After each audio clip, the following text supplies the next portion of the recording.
the birth date field from his I registration. have no idea. Good evening and welcome to the April board meeting of the Board of Trustees of the South Orange County Community College District. We are going to start, as always, with a report from our clerk as to actions taken in closed session. Let's start with Trustee Milchiker. There were no actions taken in closed session that are reportable. Thank Thank you. you. We invite you now to stand and join us in an invocation to be led by Trustee Jay, and following the invocation will be the Pledge of Allegiance to be led by Trustee Lang. I saw that. I didn't have any water. During the last few weeks, the world and the United States have been racked by a large number of tragedies.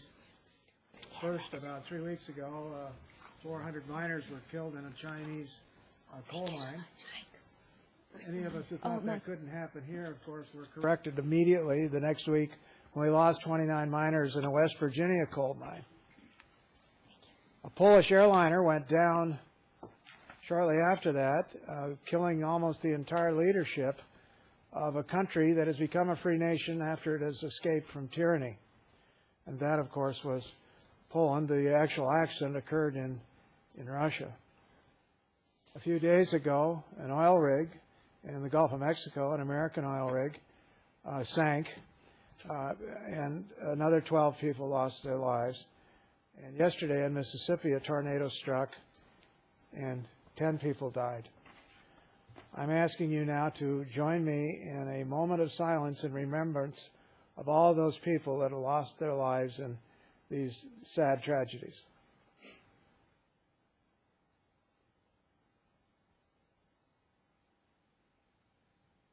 Thank you. You join me now as we salute the flag to this great nation of ours.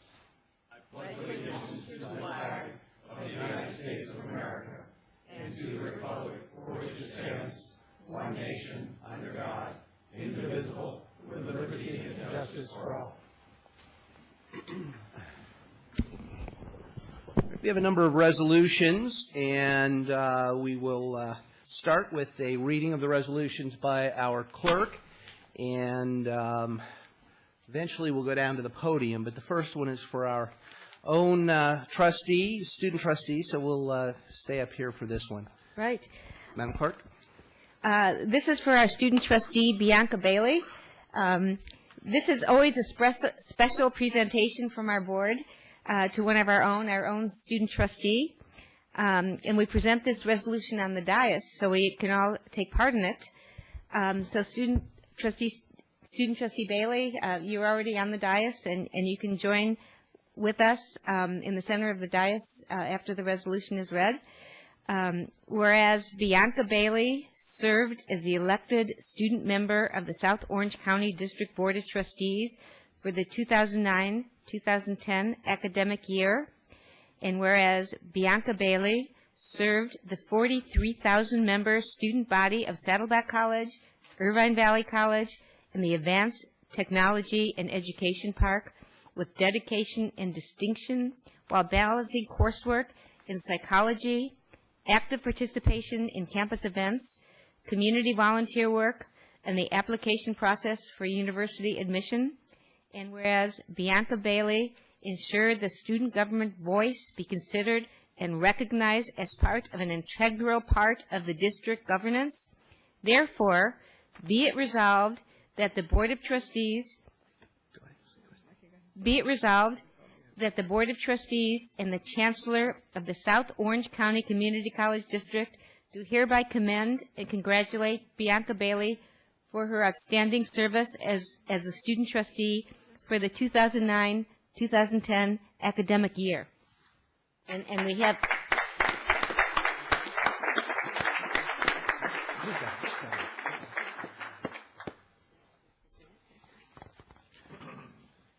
Madam Clerk, will you read the roll? Trustee Fuentes. Aye. Trustee Jay. Aye. Trustee Lang. Aye. Trustee Milchiker. Aye. Trustee Padberg. Aye. Trustee Wagner. Aye. And Trustee Williams. Aye.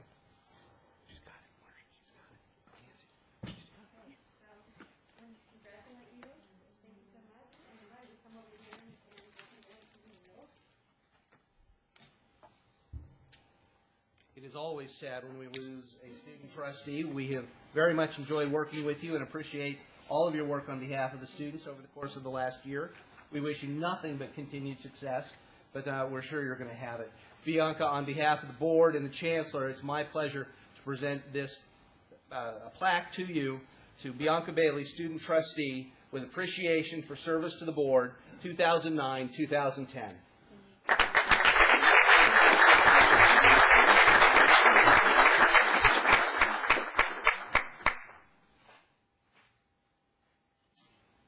Now, I see somebody in back who not only do you want to introduce, but we may want to bring them closer for a picture if you'd like. Yeah. No, come on. You want to come forward? Come on. Let's go ahead and use the microphone here and introduce your family. I would like to introduce my parents.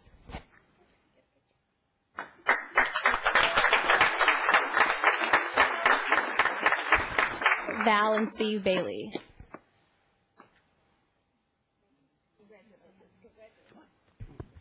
Come on up, and thank you for sharing your daughter with us.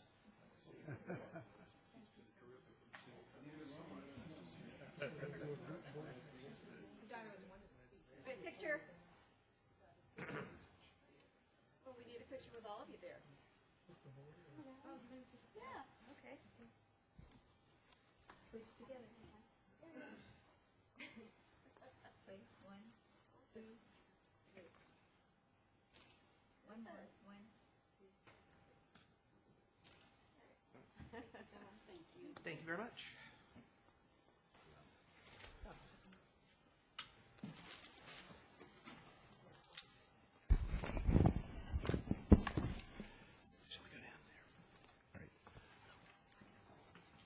Okay. And next, we have a resolution for the Classified School Employees Week. Let me give it to you. Thank you. And for this, I'd like to call to the podium, right over there, Board President Don Wagner, Chancellor Raghu Mather, and CSE President Shauna Morehouse. I'm sorry, CSEA President, excuse me. That was a faux pas.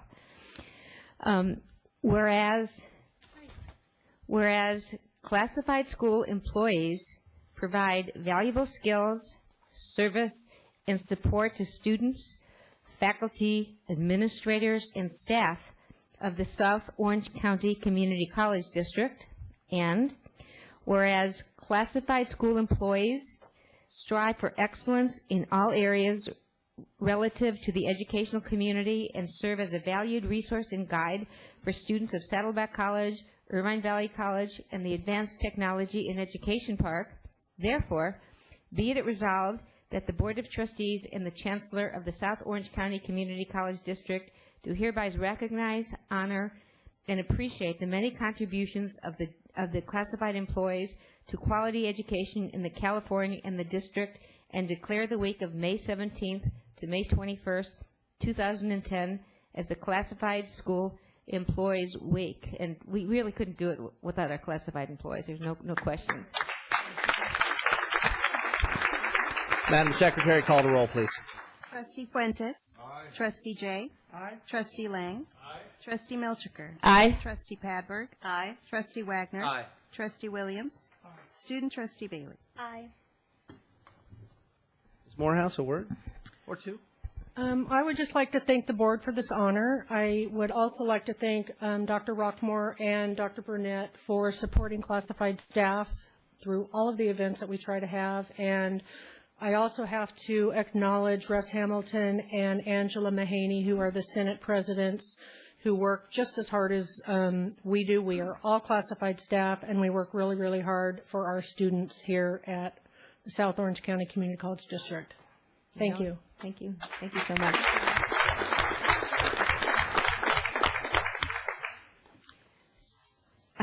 Thank you. We know how hard you work because we see you working every day. Thank you. The next resolution is for Dr. Edward Hernandez. He's not here today, but it will be presented later this week by our Chancellor Raghu Mather at a special event. Whereas Dr. Edward Hernandez, Jr. will retire after a distinguished career as an educator and 13 years as Chancellor of Rancho Santiago Community College District. And whereas Dr. Hernandez has provided visionary leadership to a district that employs over 4,000 employees and serve over 50,000 students in Santa Ana College, Santiago Canyon College, and 4 continuing education centers. Be it resolved that the Board of Trustees and the Chancellor of the South Orange County Community College District do hereby recognize and commend Dr. Edward Hernandez, Jr. upon his retirement, following a dedicated career that has positive impact generations of Orange County students. Call the roll, please. Call the roll, please. Trustee Fuentes. Aye. Trustee Jay. Aye. Trustee Lang. Aye. Trustee Milchiker. Aye. Trustee Padberg. Aye. Trustee Wagner. Aye. Trustee Williams. Student Trustee Bailey. And the next resolution is for another member of our community, and it will be displayed in the award ceremony next week. Whereas Jo Ellen Chatham has been named a 2010 Visionary of the Year by Coastline Community College Foundation and will be honored on May 2nd, 2010.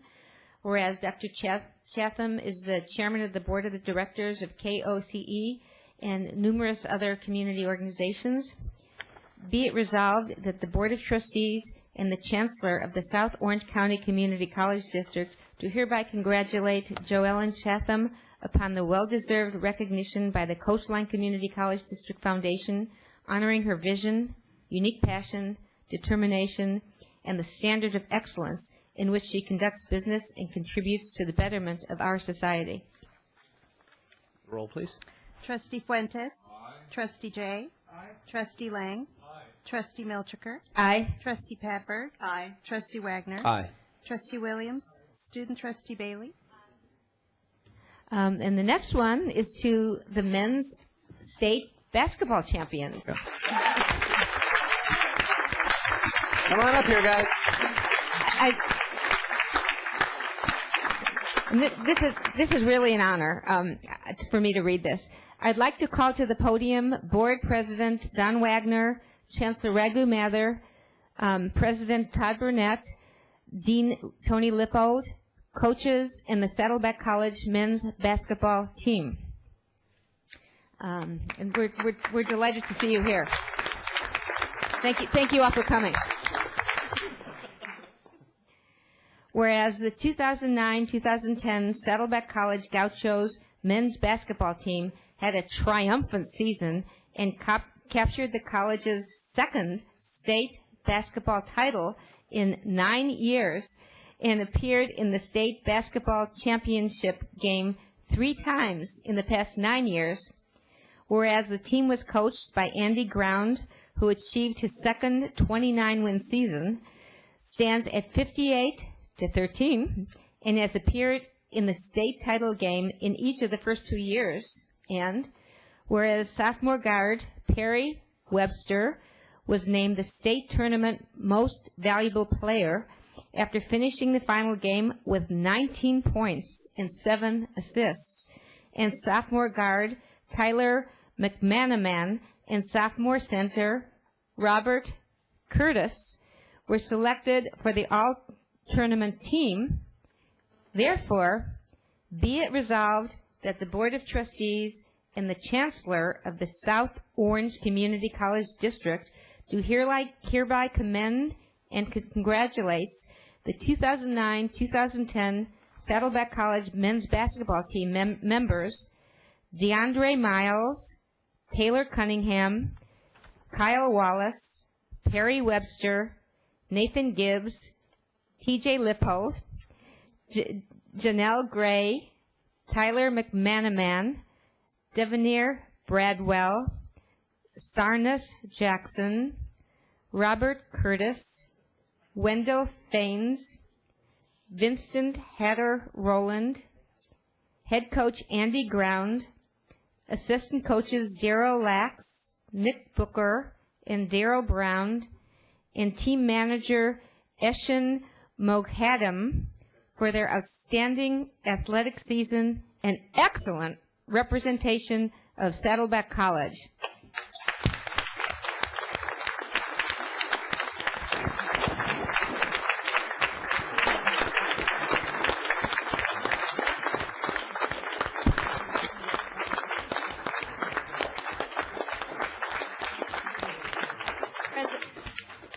President Wagner, I just want to say I was at the playoff games, all but one of them, and I did get my little piece of the net, and you guys rock. You're terrific. Yeah, we did us proud, for sure. Yes. Okay. Okay.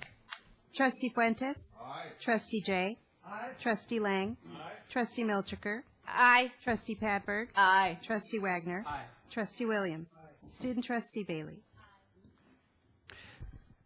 Trustees and guests with us here today. Last year, if you recall, about a year ago, we were here. Almost half the team. We were here again, but last year they slacked off.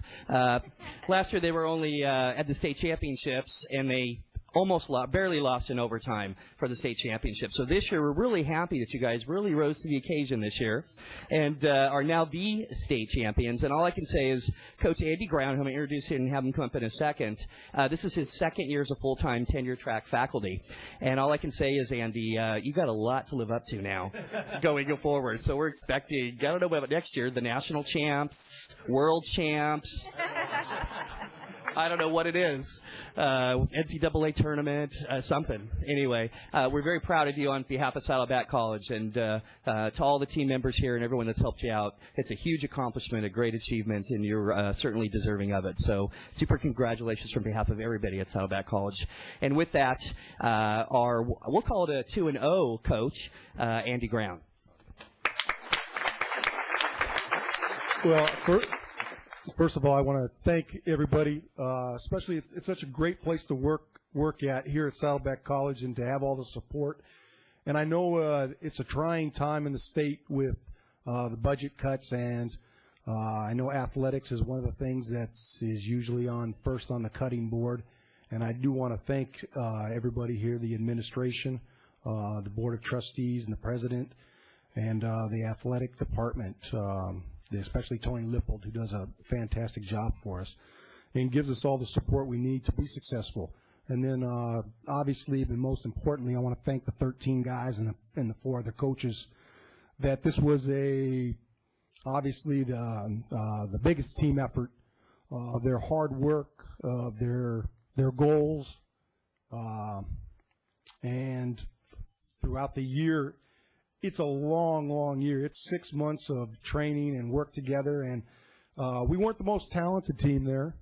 We weren't expected to win, but their fortitude and their ability got the job done, and these guys deserve all the credit in the world. Again, thank you very much. Did you get a picture of the whole team? Take a picture of the whole team, Can I okay? just fit them in? Let's go on down here, guys, real quick. Just real quick here. Why don't you guys? All right, I'll duck down. That's okay. You don't have to worry about that. Just real quick. So fabulous. Here, I'll go. Over where? How many are going to be?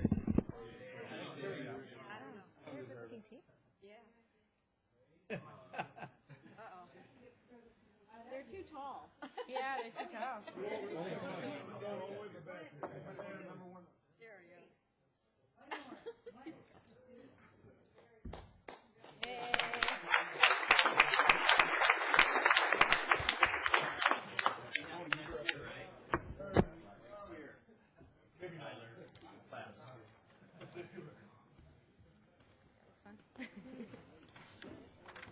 I think that's it.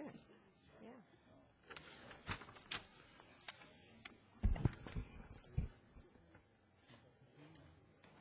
Gentlemen, thank you all and congratulations for that. Thank you so Job much. very well done.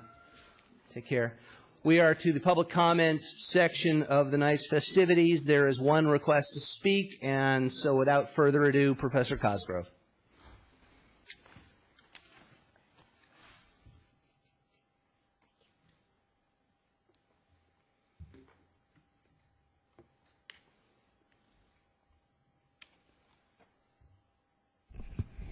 Thank you, President Wagner. I want to invite anyone who would like to join us on Wednesday. We have a special Senate meeting. We have very few of these, but we are continuing our discussions about our concerns regarding our self-study and has brought us to the issue of ATEP and what our relationship is with ATEP. I want to thank Provost Peebles and Don Boucher for attending the meeting and participating in our discussion.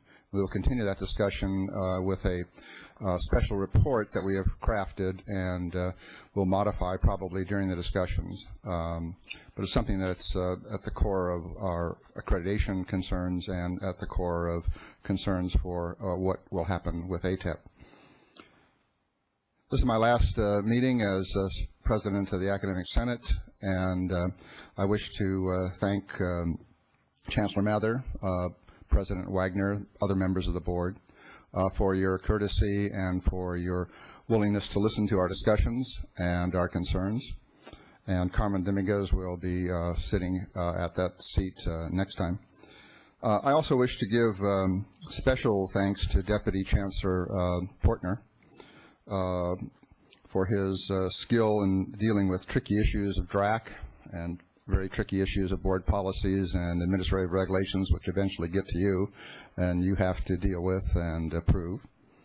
And for his special skill as a leader in listening and his ability to build consensus. It will be sorely missed, Gary. Thank you.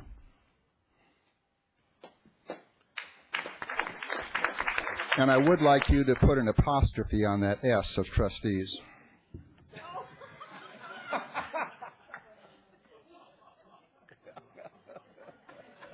All right, and we'll take that under advisement.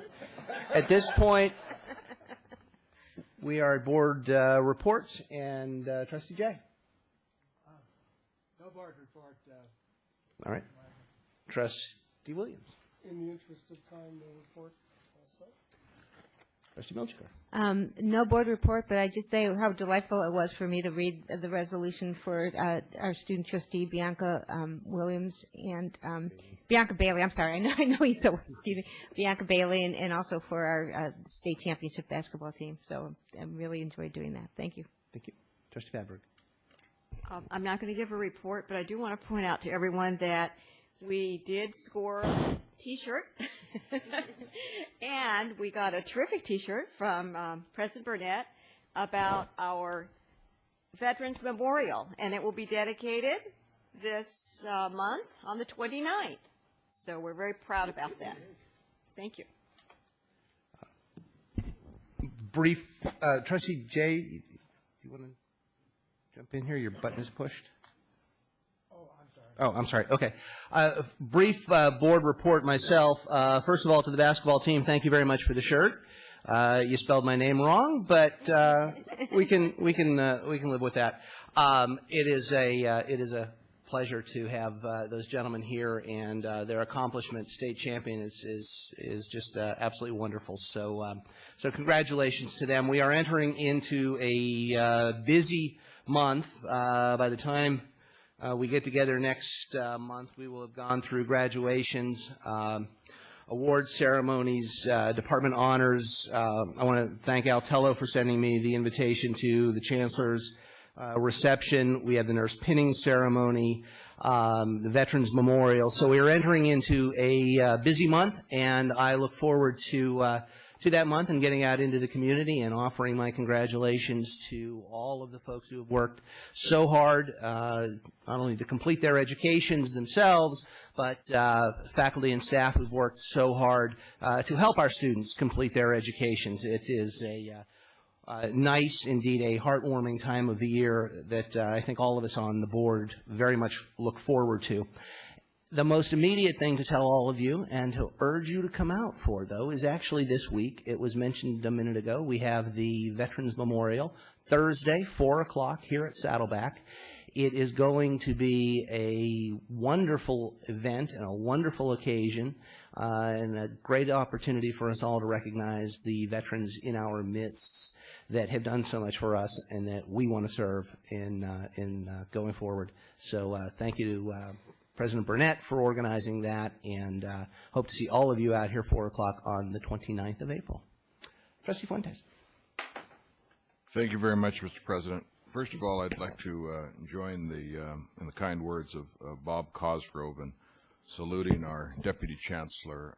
Gary, you're going to be enormously missed, and I, of course, share the sentiment of our entire district for your contribution. I was so saddened to see Ragu's retirement. I am so saddened to see your retirement, and the district, by the team of leadership that the two of you have provided, has become a great district, and I salute you. Since we last gathered, I've been crisscrossing this country. Earlier in the month, I had the opportunity to visit in Washington, D.C. at the White House for the administration of the oath of office for colleagues of mine on the Legal Services Corporation of the United States, where I sit by appointment of President Bush. We had some new colleagues join us, and it's a privilege to have a chance to visit with Justice Anthony Kennedy of the United States Supreme Court on that occasion. And from there, I have been to Tucson, Arizona, where our Legal Services Board met, and we have now the participation of new representatives from across the country. And then it was a great privilege to go to New Orleans, Louisiana for the first time. It was my pleasure this past Tuesday to lecture in the Masters of Business Administration program at the Tulane University School of Business. I was saddened that after delivering the speech, or the talk, I should say, and visiting with students, one student came up to me in the hallway and said, "Thank you, Mr. Fuentes, for coming here and sharing." He was in the 5th year of his university studies, 4 at another school, 1 at Tulane. And he said to me, "You are the first conservative speaker that I have had the opportunity to hear during my college studies." And I don't think that reflects well on academia in America. It's great to be back in Orange County. Thank you. Trustee Lang. Yes, thank you, Mr. President. Just a very brief report. I also wanted to express my appreciation to both our Chancellor Raghu Mathur, who I didn't get a chance to do that to at the last meeting, for all of the great service and leadership that he's provided to our district, as well as our Deputy Chancellor, Gary Portner. You two have made an outstanding team. Gary, you're probably one of the finest finance guys that I know, and it's really given me a lot of confidence having you in that seat, providing us with good advice these many years, so very much appreciated. I also wanted to just express my sadness for not being able to make it to the Veterans Memorial dedication next week. I'll be in Washington, D.C. then, but I do want you to know that my spirits will be here with those veterans that you're recognizing through this memorial. President Burnett, thank you for your leadership. I want to thank the Saddleback Foundation for all the hard work that they did with respect to that dedication ceremony as well. I also wanted to just congratulate, in case we don't have time later, to the people that we have recognized as Professors of the Year and Classified Staff of the Year, Professor Rich Goodman, Louise Jacobs in music at Saddleback, and Sarah Shabani of the classified staff. And then finally, also wanted to recognize ATEP and the tremendous grant that you've managed to procure from the State Chancellor's office, which I think will be a real shot in the arm for our programs there. Thank you. Thank you. Trustee Bayley. I have no board report, but I did want to mention that we have our new student trustee in the audience, Eve Shea. I don't know if you want to stand up. I just wanted to congratulate you on winning, and we're very happy to have you. Oh, Mr. President, if I may, just point of privilege, I also wanted to just tell my seatmate here, Bianca Bayley, what a terrific job that she's done as student trustee, and that we will all miss you as a student trustee on the board. Thank you for your service. We all share that. Thank you. And Chancellor Mather. Thank you. There are two people that I would like to thank. One student trustee Bianca Bayley. It has been a pleasure working with you, Bianca. I know we met pretty much on a regular basis, at least once each month, and also having talked over the phone as the situations arose. And I really appreciate your leadership and the hard work that you did in representing all the students of this district. And next, I would like to thank the outstanding leadership of Deputy Chancellor Gary Portner.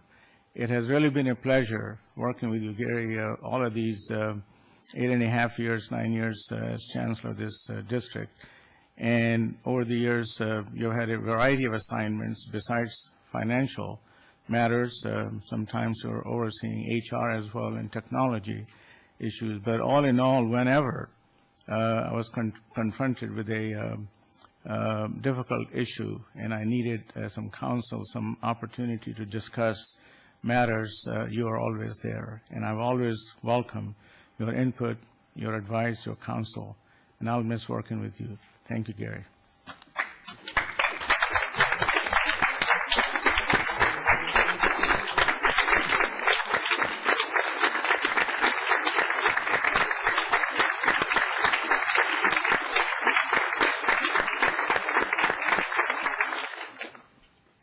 You're all assuming we vote to accept his retirement.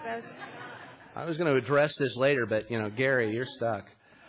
All right, thank you all, and there is one written request for a board report. Let me turn it over to the maker of that request, Trustee Williams. Yes, this is on the electronic technology program at Irvine Valley College. We had a couple of emails, and I had questions about the program. Frankly, I'm not familiar with it, but I had a chance to talk to President Rockmore, and I was going to make a request for a report, but I think my request might be preliminary. I might make it at another time, so I'm going to withdraw it. Notwithstanding that, I hear it's a wonderful program. They're hiring another faculty member, and I'm hoping maybe you hear back in the fall about the changes that are taking place in that program. I guess from the time it started to where it is now, it has evolved into something that doesn't even look like it did when it first started. So with that, I would thank him for his effort. They're going to address some of the questions students had, and I think they will also address the questions that I had. And the President assures me that this will all be taken care of very swiftly. So thank you. I assume there are no other requests for report. All right, at this point, let's move to our discussion item. This is item 4.1, the 20-year capital and scheduled maintenance needs report. This was postponed from last month, given the press of business last month, but it is important, and I do believe it may end up taking some time. So everybody settle in. This is important. And at this point, I'll turn it over to the Chancellor to introduce the item a little bit further, and thank you all. Thank you, President Wagner. This is a discussion item, and as President Wagner mentioned, it's about 20-year capital and scheduled maintenance needs in this district, and I must caution you at the outset that it will be a sobering presentation, nevertheless. We are going to present a big picture of the next 20 years in this part of the infrastructure needs, based on what we know of the projects at this time. And older the campus, as we can imagine, like the Saddleback College campus, there are more scheduled maintenance and building construction needs. Newer or younger the campus, perhaps relatively speaking, lesser need for maintenance, but nevertheless needs for continuing new building needs. Facilities and budget folks on both college campuses have been involved in the preparation of this presentation. Deputy Chancellor Portner has worked with the District Director of Facilities as well as Budget Affairs, as well as on the college campuses. And in addition to that, we have considered the needs for our third campus, the Advanced Technology and Education Park campus. The total cost of all the needs, projected needs at this time for the next 20 years is very close to $1 billion, billion with a B. And the total estimated income at this point for addressing these needs is roughly about $228 million. So there is a big difference between what we need versus what we project in terms of income. And so in the first part of the presentation, you're going to see the information, some details on the building construction and building renovation needs. And in the second part of the presentation, our financial consultant, Dante Gumucio, will be briefly reviewing some of the major funding mechanisms that we may need to consider. Lastly, I would just like to mention that we have depended a lot upon our basic aid dollars for addressing building construction, building renovation needs for the last several years. And a lot of these needs can be addressed, but nevertheless, at the same time, it'll be a huge challenge. And the basic aid dollars in these tough budgetary times, as you know, the state of California, the legislature, they're always keeping an eye on the basic aid dollars, while the basic aid dollars have diminished significantly, and they may even disappear altogether, hopefully not. But there is there's always a danger of losing the basic aid dollars. So we need to think it through. The reason we are doing this presentation is so that the board is aware of the challenges, of the needs, and be thinking about as to how the district will be addressing these needs in years to come. And the dollar figures and the needs will fluctuate, will change. They will only increase in size, not decrease. So with that, I'd like to call upon Deputy Chancellor Gary Portner and Beth Muller to proceed with the presentation. Thank you. Thank you. Before I begin, and I have the microphone, I want to take the opportunity to thank Professor Cosgrove over here and the board members who made such flattering comments. Is this the right time to ask for a raise? Yeah. You can have it July 1. Okay, before we begin, I'd like to just acknowledge a little more the people that did all the work on this report. First of all, at Irvine Valley College, John Edwards over here, and David Kachatrian, who I know you've seen a number of times. He's the Director of Fiscal Affairs at Irvine Valley College, at President Rockmore over here. And that team worked on putting together all of the needs at Irvine Valley and fed that into this report. For Saddleback College, over here we have John Azurovich, and also absent tonight is Carol Hilton, who's the Saddleback College Director of Fiscal Affairs. I got President Burnett sitting here. And for the district, we have my good friends, Brandy Delana here, and Beth Muller. And anyway, there's a lot of work behind what we're going to talk about today, and there's lots of details. The board has not only this information that shows on the screen, but you've got printouts that you can take with you and spend some time reviewing if you want to. Also attached, let me mention that you've got some smaller white sheets. I see Trustee Fuentes is looking at it right there. I just want to point out that what those are is those are the individual schedule maintenance projects that have been identified. Okay. The reason that we're addressing this now is because the topic of facility needs, sorry, Don? Can I stop you and make sure at least I understand exactly what you're talking about? The phrase scheduled maintenance as opposed to what? What exactly by scheduled maintenance are we talking about here? Okay. A number of years ago, scheduled maintenance used to be called deferred maintenance. So if you remember working with that phrase, and what that meant was that districts were not receiving enough money to keep up with the repair and renovation of existing buildings, and the state, in recognition of that, gave money for deferred maintenance, and then they still didn't pay any more money, and finally they put in a little bit, and they said, now we don't want you to talk about deferred maintenance any longer. It's scheduled maintenance. We're going to change the term. So that's where the term scheduled maintenance came from. What we're talking about is roof jobs, repair of heating, ventilating systems.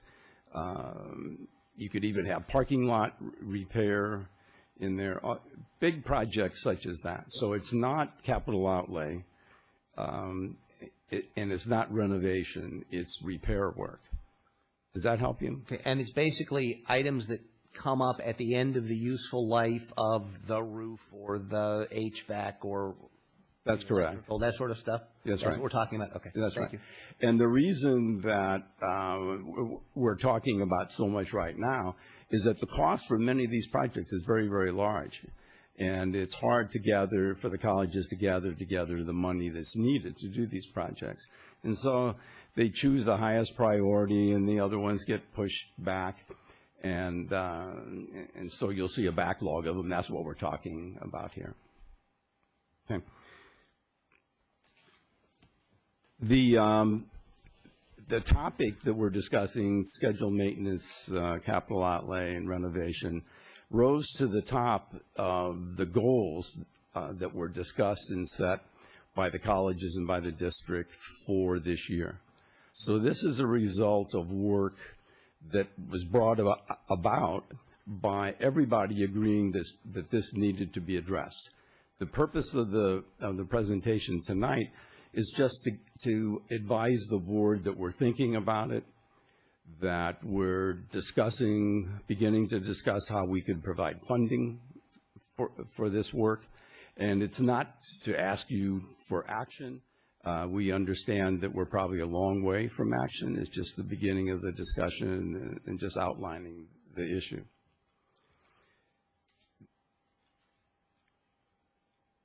Okay, the total is, the Chancellor mentioned, the total of all these projects is $933 million. Now, you'll see that these projects are displayed on the worksheets over a period of 20 years.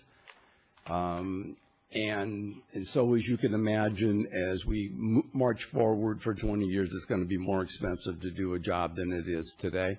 And so all of these projects have been adjusted with an inflation factor of 3% as it moves forward into future years to try to give a more realistic view of what it will cost by the time we do those projects.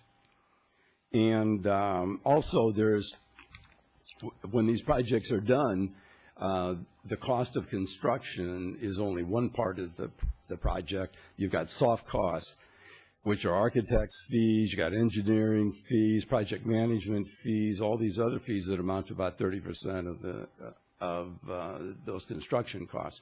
So they're built into these estimates also. With regard to scheduled maintenance, which I guess is on your left. That's right. The total of scheduled maintenance is $269 million. Earlier, I mentioned to Don that the state has in the past funded scheduled maintenance. They no longer do. We don't get anything from the state and haven't for a number of years.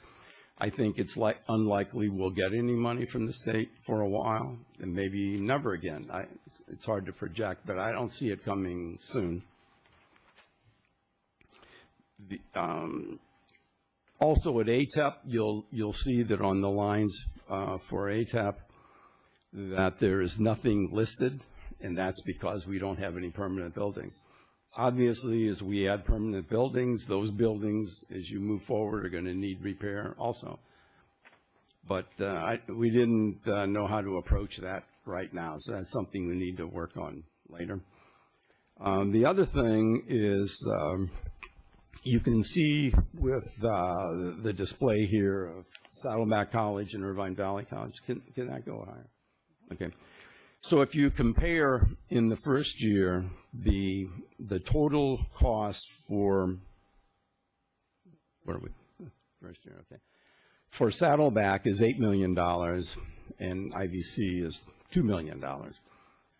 I want to point that out because we often have talked about distributing funding based on a 2-to-1 ratio, but the need for scheduled maintenance is not based on 2-to-1. It'll vary a lot by year. In some years, 2-to-1 works. In some years, 2-to-1 doesn't work. And you can see as you look across here, for instance, in the second year, it is pretty close. And then you go to the third year, well, heck, it's real close. You go to the next year, it isn't. So we need to be thinking in terms of what needs to be done, in what order, and how do we pay for that.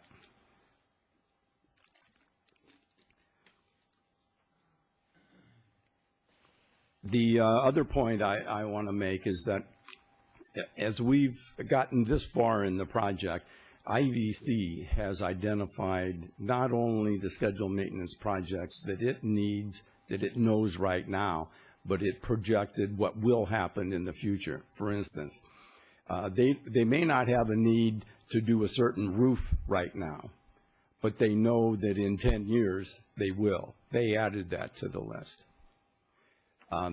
Saddleback College did not, and it was just the difference of the way it was done.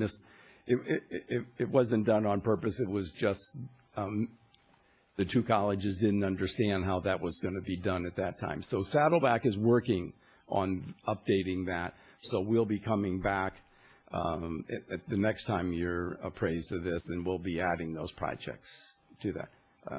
I see some questions from the board. Yes. Well, that's like an apples now to oranges comparison, guys. I mean, what do we do with these numbers tonight? Well, I know we're not asked to do anything, but it seems to me like these numbers don't mean very much. Well, I think they mean something. Hasn't given a, if in 10 years Saddleback knows it's going to need $1.5 million for a roof, but it's not reflected here, then the numbers we're looking at are off by, $1.5 million, aren't they? It's going to be more, we know that. The numbers that are there now are valid. The reason it didn't happen is because as the work was being planned, IVC thought that the ground rules were this, and Saddleback thought the ground rules were that. I don't think we should make too big a deal out of that. The main issue is what's before us, and begin thinking about how do we address that. But I think Saddleback is close to being complete. Is that correct, John? All right, so as it sits right now, though, the total of Saddleback projects is $203 million. Irvine Valley College is $65 million in scheduled maintenance. And also, I'd point out that for the scheduled maintenance projects, we've displayed them on this worksheet in basic categories. Categories of roofing, utilities, mechanical and electrical, exterior repairs, interior repairs. Those are categories the state used when they had projects. And there are many, many different kinds of scheduled maintenance projects that you'll see on the attachment list there. And it would just be overwhelming to list them all on these sheets, so we added them together. When you look at the capital outlay report, you'll see that individual projects are listed. Yes. I've jumped in a couple of times. Let me give my colleagues an opportunity. Trustee Milchiker. Excuse me, I'm sorry to interrupt you, but I think it's very important for us to certainly maintain our buildings and certainly to maintain our buildings. But I'm just wondering, we're certainly better off than most community college districts fiscally in the state, and we need to deal with this, and I think it's very important. But how are other community college districts in the state dealing with these scheduled maintenance issues? And it's taxpayers' money that is, used to build these buildings, and if we're not maintaining these buildings, certainly they're going to go into disuse and disrepair. It's a big problem all over the state. It's a problem with colleges. It's a problem with K-12 districts. Some of the districts that have been able to address these issues are ones that have done bonds. They've done general obligation bonds, and when they renovate a building, they take care of the roof and they take care of the infrastructure in the building and those kinds of things. So some of the colleges have been able to do it that way, but to a lot of the scheduled maintenance all over the state just is not being done. I am still having trouble on the prior issue, and I apologize. Let me just go to the middle of the first sheet you've given to us, the one we're talking about. Pick a month or a year at random, the 2019-2020 year. Saddleback College, it says roofing and waterproofing, and there's a number of $3.2 million there. IVC, same year, says roofing, waterproofing, there's a $747,500 number there. What are they each talking about? Are they, I mean, if you didn't, what didn't you figure in here that they did, and how are these numbers different? I just have no idea your methodology at this point. Are you asking why the costs are different? No. I know why the costs are different, but what I'm saying is I heard you say that one of them estimated costs and one of them didn't estimate costs, and I'm wondering, I mean, what didn't get estimated? What was the methodology, and how does it differ? I think I didn't explain it well then. At issue wasn't that they didn't know how to do the cost. At issue was, did they project forward future projects that they don't have on the list that they must do right now? Saddleback chose those projects which it should be doing right now, and then tried to schedule them forward. IVC did exactly the same thing, but they added to that projects that they know that in 10 years they're going to need a roof there. They don't need it today. Saddleback only put on there the projects that they need today. So today, Saddleback needs $3.2 million worth of roofs that you don't expect you're going to get from us until 2019? So you need it today? Mr. Deputy Chancellor? Yes, Mr. President, first, I'm how sorry. it started is actually we went first. And what we did at Saddleback is we went back and looked at our entire backlog of all scheduled maintenance projects that if we had the money today, we would do and would like to do, need to do.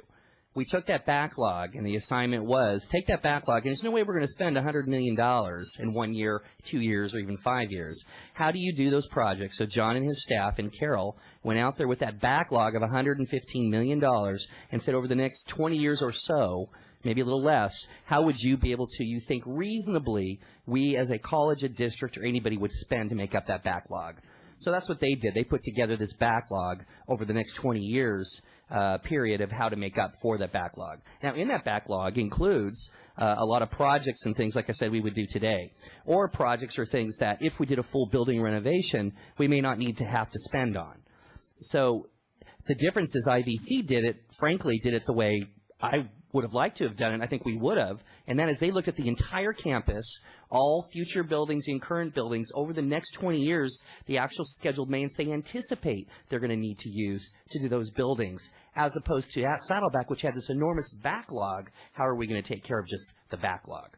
That's the only difference. So I understand your frustration, and we agree. And we would have done it. We just didn't figure it out until only last week, so we didn't have time to go through there. Okay, that explains. Okay, that's why there's a number there when you didn't make a projection. You know, a building we build tomorrow that has a 20-year lifespan on its roof, you maybe need another 1.5 million. It just isn't on here. Right now. I mean, one thing is sure to say, this is a bare minimum of what would be needed. Okay, now I understand what you did. Sorry, thank you. Oh, I'm sorry, Trustee Williams. Yes. I don't want to cut your presentation short, Deputy Chancellor Portman, but I've looked through the numbers that are in front of us, and what we're looking at is for the viewing audience, we have a couple of sets of documents. We have scheduled maintenance over 20 years, and then, if you will, a wish list, new renovated facilities, capital projects over the same 20-year period. And what was made clear in the very beginning was projected revenue, which would be basic aid money, over the same period of time is $228 million, and just the scheduled maintenance alone exceeds that at $268 million. So even if we didn't build another building in this 20-year period, just the scheduled, and fellow trustees, I would point out that just the scheduled maintenance, we're barely going to break even without any new sources of revenue, which we all know would be a bond. We'd have to go to the taxpayers for money, and I don't know if I'm prepared to do that at all. So maybe we should have a discussion. I've read through this, just this first time I've seen the documents. The revenue is slightly exceeded by just the scheduled maintenance. So what are our alternatives? We not really plan on building any new buildings. One option looks like distance learning we should really be marketing. I don't know. I mean, we're delivering education, but as we know, distance learning isn't for everyone. So I'd like to hear more about what recommendations are, as we have no debt, other than a few long-term lease agreements on equipment. But where do we go from here? This is pretty frightening, which pretty much means I don't see any new construction coming at all, and we're barely going to be keeping our head above water, just maintaining what we have. Trustee Fuentes. Could you quantify utilities? I thought I knew what utilities meant, maybe like a transformer or something like that, but then I see mechanical and electrical, so I don't quite understand what utilities are. You don't mean paying the electric bill, do you? No. This is a repair and replacement of systems that deliver the utilities. It could be, as on this campus, we have a 12,000-volt distribution system, so it'll be the replacement of that and the transformers and everything that goes with that, water pipes, gas pipes, those kind of things. But phone systems? No, there's no technology in this at all from that standpoint. All right. Thank you very much for that clarification. Chancellor? Thank you. Just wanted to put some of these items in perspective. One of the goals for this year has been to address this issue, meaning at least identify needs, long range, short range, and that's what we are doing. That's what this presentation is all about, so that we can start thinking about how we are going to address these needs in years to come. Secondly, of course, we have talked about here new buildings and renovation projects, like the renovation of library is a good example, and the maintenance of buildings. Just to comment on this terminology, deferred versus a scheduled maintenance, historically, we just have, the state of California has not spent or has not allocated the monies for maintenance of buildings. So if the needs were $100 million, the state came up with $35–40 million, let's say. So we have always deferred maintenance from one year to the other, to the other, to the other. So that's why that's where the terminology deferred maintenance came from, to my understanding. And also the scheduled maintenance, another term in lieu of deferred maintenance, where, okay, we'll start developing a plan, but even that plan doesn't work because we have not had enough resources statewide. So when, like Gary mentioned, when the state stopped giving us money for deferred or scheduled maintenance, we started using some of the basic aid dollars in a careful way so that we could make the dollars go farther. And Trustee Fuentes' point is well taken, that it's not just a matter of bringing new buildings online. Anytime you bring a new building, you got to make sure you got to, parking needs are met, utility needs, electrical bills, phone bills, technology needs, all of those are addressed as well.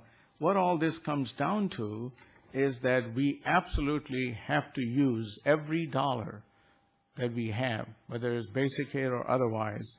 Actually, all of our monies come from the local property taxes, as we know. What this means is that we have to use every dollar very, very carefully. And we need to look at the big picture of needs. And we need to be in compliance with certain rules and regulations and accreditation standards and so forth. But we need to use all the monies very, very carefully, or we will have this huge deficit, huge challenge that we're talking about. And Trustee Williams' point is well taken. More and more, we also need to consider the option of increasing our online offerings. Not just offerings, not just courses, but also offering online certificate and degree programs, because we cannot continue to build buildings in these changing times. And one last point, the enrollment, as Vice Chancellor Bermucci will tell you, that the enrollment in private colleges and universities, especially those private colleges and universities that are offering programs online, is increasing at a much higher rate than the enrollment in campus-based programs. Trustee Milchiker? I also agree with Chancellor Mather that we have to look at all of our dollars very carefully, because this is very important. We have to take care of our buildings. I just want to point out to our viewing public that the discrepancy in the costs for the maintenance is because Saddleback College is over 40 years old and Irvine Valley College is just celebrating its 25th anniversary. What? Yeah, it's a bigger school too. It's a larger campus, and it's also an older campus. So it's got an aging infrastructure, and certain buildings like the math and science building are really in dire need of renovation. So much more than the much younger, smaller campus, Irvine Valley College, they're both wonderful colleges, but it just has to do with size and age. Thank you. Thank you. Trustee Lang. Just a couple other thoughts that I had weighing in on the subject. One is I'm hoping there might be some discussion in all of this that talks about maintenance that actually has in fact been deferred, that could have been done all along, and trade-offs involved with instructional versus deferred maintenance, and whether that policies need to be changed in connection with that issue. The other thought that occurs to me, are any of these expenditures, do they actually come with any attached revenue streams themselves? For example, it seems to me that one of the things that we did, was the cogeneration plant, which we built because it created a tremendous savings for us in terms of expenditures associated with providing that service. So hopefully we might also, or you'll perhaps get into some discussion on those areas. Go ahead. With regard to what has been spent or what have we done, I know Saddleback College has produced a report that shows all of the money that it has spent out of its own college operational budget for these kinds of projects. That's not part of this report, but they've done it and it's substantial. And I'm sure IVC can do the very same thing. Should I go ahead? Okay. And then what I want to do quickly is to get to John's point about, well, what are options? What are the options the board can consider about ways to pay for all this? Okay, one point I'd like to make about ATAP, we deliberated a lot about what do we put in here for ATAP? We have to put something. What should it be? We don't know yet what it is.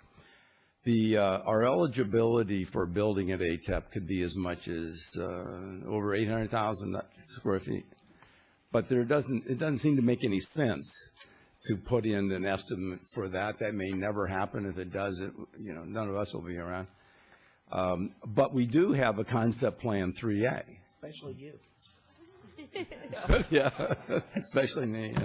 Yeah. We do have concept plan 3A, which is 300,000 square feet. So that's what I put in here.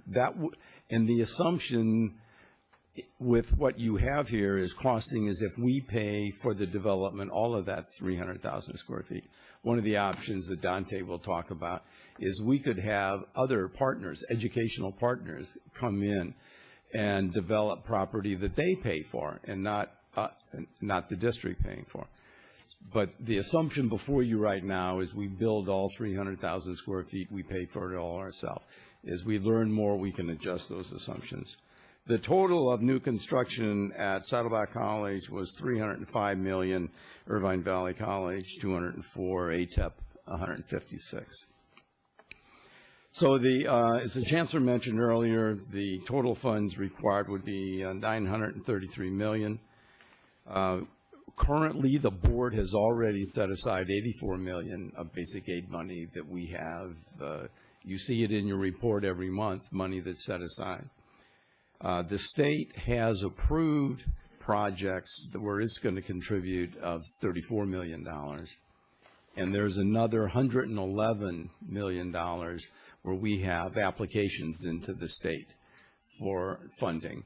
And whether they approve that and when is speculative. We've had a good success in having our applications funded. I think the biggest question is, when will it be? How many years will it take before there's state money available for them to give us for this? Assuming that we had the 111 from the state, and over time I think we probably will, that leaves $705 million that we have to come up with some amount of funding for. I was thinking, well, what will we do if we use basic aid? I mean, we've done it in the past. What would that do? So I just quickly, if we put aside $20 million out of basic aid every year, in 20 years, you got $400 million. That's a substantial amount of money. And it goes a long way to paying for this $700 million that we got to come up with some plan for. Now, that's a little bit risky to bank everything we do based on that, because we don't know what basic aid will be. We've talked about that many times. But assuming that it continues, and it continues in something like the level we're talking about, or we've been experiencing, it could pay for probably half, or a little bit more than half of what we're going to need over time. But even with that leaves $400 million that we, even in the best cases, that we got to come up with some other plan for. And that's what we have Dante Gamusio of Public Economics, Inc. with us, and the board has met Dante many times. Yes? Before we go there, let me stop and ask this question. Some of these numbers we know are maintenance that the colleges keep kicking, down the road a little bit. This assumes that we stop kicking maintenance down the road and, in fact, do the whole wish list. Is it not likely that there will be projects that this wish list, just we won't be able to fund it, but there, are buildings that we won't have to put a new roof on. We can patch again or do something like we've been doing all along. I think the answer is yes. Those projects will just keep getting pushed out. Now, if you look at the funding, it's the one on the right. Well, what's an estimate of those numbers? Because that changes ultimately what we're looking at having to fill.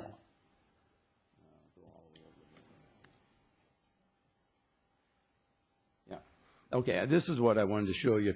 If you're seeing that on your screen, it's the bottom of the page on funding, and you'll see that for this year, we have the money. In fact, more than the total amount of money that's available to pay for the projects for this year. As you move into next year, we're about $1.3 million short. As you move into the next year, we're $39 million short. You see where I'm talking about on the report there? Yes. So what we're going to, I hope to.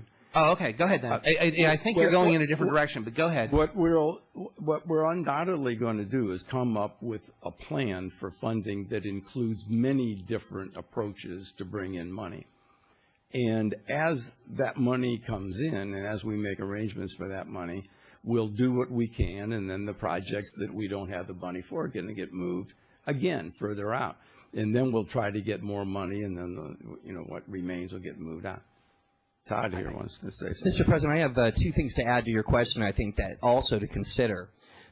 First off, you should know that at Saddleback College in particular, a lot of the projects we're spending on scheduled maintenance are actually, I call, Band-Aids on our dilapidated buildings because we haven't done the full measure renovation. In addition to that, we do need new buildings. For instance, our number one project is our science building. We need a science building, and we just found out it's going to only take us 6 months longer and save us a lot more money getting that science building before going through and trying to renovate the building. So there's a lot of considerations to take into account on how things add up and why the costs change. So it's really hard to get an accurate picture. That's why I always say this is minimum. The other thing is we have unforeseen projects that happen every week. This doesn't include the bridge we just found out we have to spend over $1 million on. That's not even included in this. I mean, it really goes on a weekly basis. There are unforeseen projects at both campuses that you don't have. So I always kind of say the stuff you mentioned about stuff we are kicking and we probably still could continue to kick is probably more than made up for by the projects we're unforeseen and we have to add on to the list. So hopefully that helps. Okay, thank you. Trustee Padberg. Well, President Burnett was approaching the question I want to ask, and that is, are there not some of these things that are already in a budget for both campuses, even though it's minor? Because, as you say, things happen every day, and so out of your budget, these have to be covered. I do, before I turn loose of the mic, I just want to say I do want to hear from Dante, and I'm sure we will. So. That's an excellent question, and Gary had mentioned briefly that we had put together, and I actually have it here, and I apologize, we decided not to give it out, but I can, and we will get it out to you.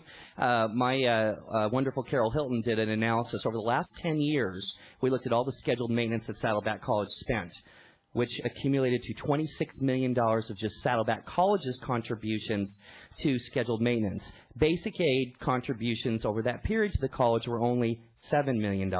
The state contributions during that time period were $3 million. So the college is spending an exorbitant amount of its budget on an annual basis for our scheduled maintenance. Now, don't get me wrong. Going back 30 years, maybe even the full 40 years, they should have spent a lot more money. And that's where Trustee Lang and I in our discussions, he's absolutely correct. And that's why I always say IVC should never be in the position that Saddleback College is in today, and we should make sure that their scheduled maintenance stays up to par, meanwhile trying to deal with the backlog at Saddleback. Okay. Why don't we hear from Dante now?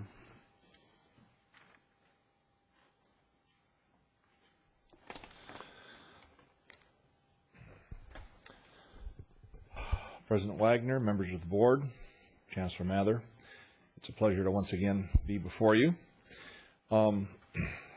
Economics is called the dismal science, and I sense a certain dismalness in the room right now, but I'm going to try to dispel some of that gloom, and in doing so, we'll be referring to an item in your packet that is labeled at the top, preliminary report. It's Exhibit A for your agenda. It's in your agenda item, or it's in your agenda for this item. And I'd like to briefly review it. There's too much in there to do anything more than briefly review it, but also entertain your questions as we go. But first, let me set the context. The South Orange County Community College District is much like a very large household. You have income coming from various places. A household will have perhaps the spouses have their wage and salary income that they each bring in.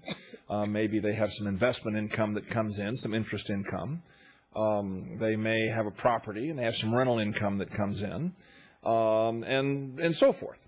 Well, as a much larger household, you actually have more potential sources of income than the prototypical family does. And these income sources we've actually called in the preliminary report that you see before you revenue sources. They are sources of cash or sources of cash flow. And any household in evaluating how large a house it can afford, or what kind of vacation it can afford to take, or what kinds of expenditures of various types that it, college education, for example, for the children, that it can afford, takes into account all of the revenue sources. And so it's important that the district household also take into account all of its revenue sources. Now, there's also a reference in the beginning of this report to financing mechanisms. Perhaps this may be a somewhat artificial distinction, but I think it's a useful one nonetheless. For example, going back to the residential household. When it comes to buying the new house, then there's a mortgage that's going to be involved. And when it comes to buying the car, which is also part of the family's needs, there's a car loan. And of course, there are the ubiquitous credit cards that most of us try not to use, but use more than we'd like. All of which allow us to, if you will, borrow or leverage our cash that's coming in every day, every month, every year, so that we can meet our needs today and repay that over time. All right?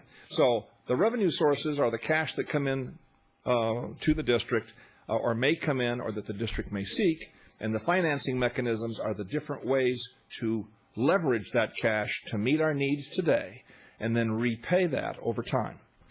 Now, in this particular document, there are 11 different revenue sources identified, only 2 of which involve increasing taxes. The other 9 do not. There are 4 financing mechanisms involved, 2 of which involve increasing taxes, 2 of which do not. Years ago, I did work for what is now called Metro. It was then the LA County Transportation Commission that was responsible for financing all the light rail and the subways and so forth in Los Angeles County. That particular organization was oriented to a one-solution approach. They wanted to finance everything. They wanted to pay for all of their mass transit improvements, basically, with one revenue source and one financing mechanism.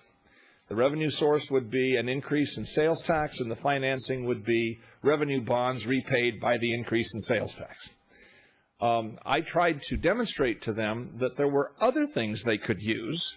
Maybe they involved a lot of work and a lot of legwork and a lot of aggravation, but they didn't have to put all their eggs in one basket. In that case, in the basket of increasing taxes. Maybe some tax increase in their case was necessary, but some of it wasn't necessary. There were other things that could be done. So the good news that I'm bringing to you is that we've so far identified 11 different cash flows, only 2 of which involve raising taxes, and 4 different ways of borrowing, if you will, leveraging the cash, only 2 of which involve raising taxes. So I think that's a positive message. So don't despair too much. Let's talk about the revenue sources. Not all of the revenue sources are equally applicable to each of the 3 campuses. This document was originally prepared for ATEP. And as you know, I'm very involved in helping the district with ATEP. And the first revenue source we identified was ground lease or building lease payments. Well, if the district has 305,000 square feet approved or about to be approved, hopefully, in a concept plan, even if the district, let's say, were to occupy 100,000 square feet of that total, that would leave another 200,000 plus or minus that other educational partners may need to occupy.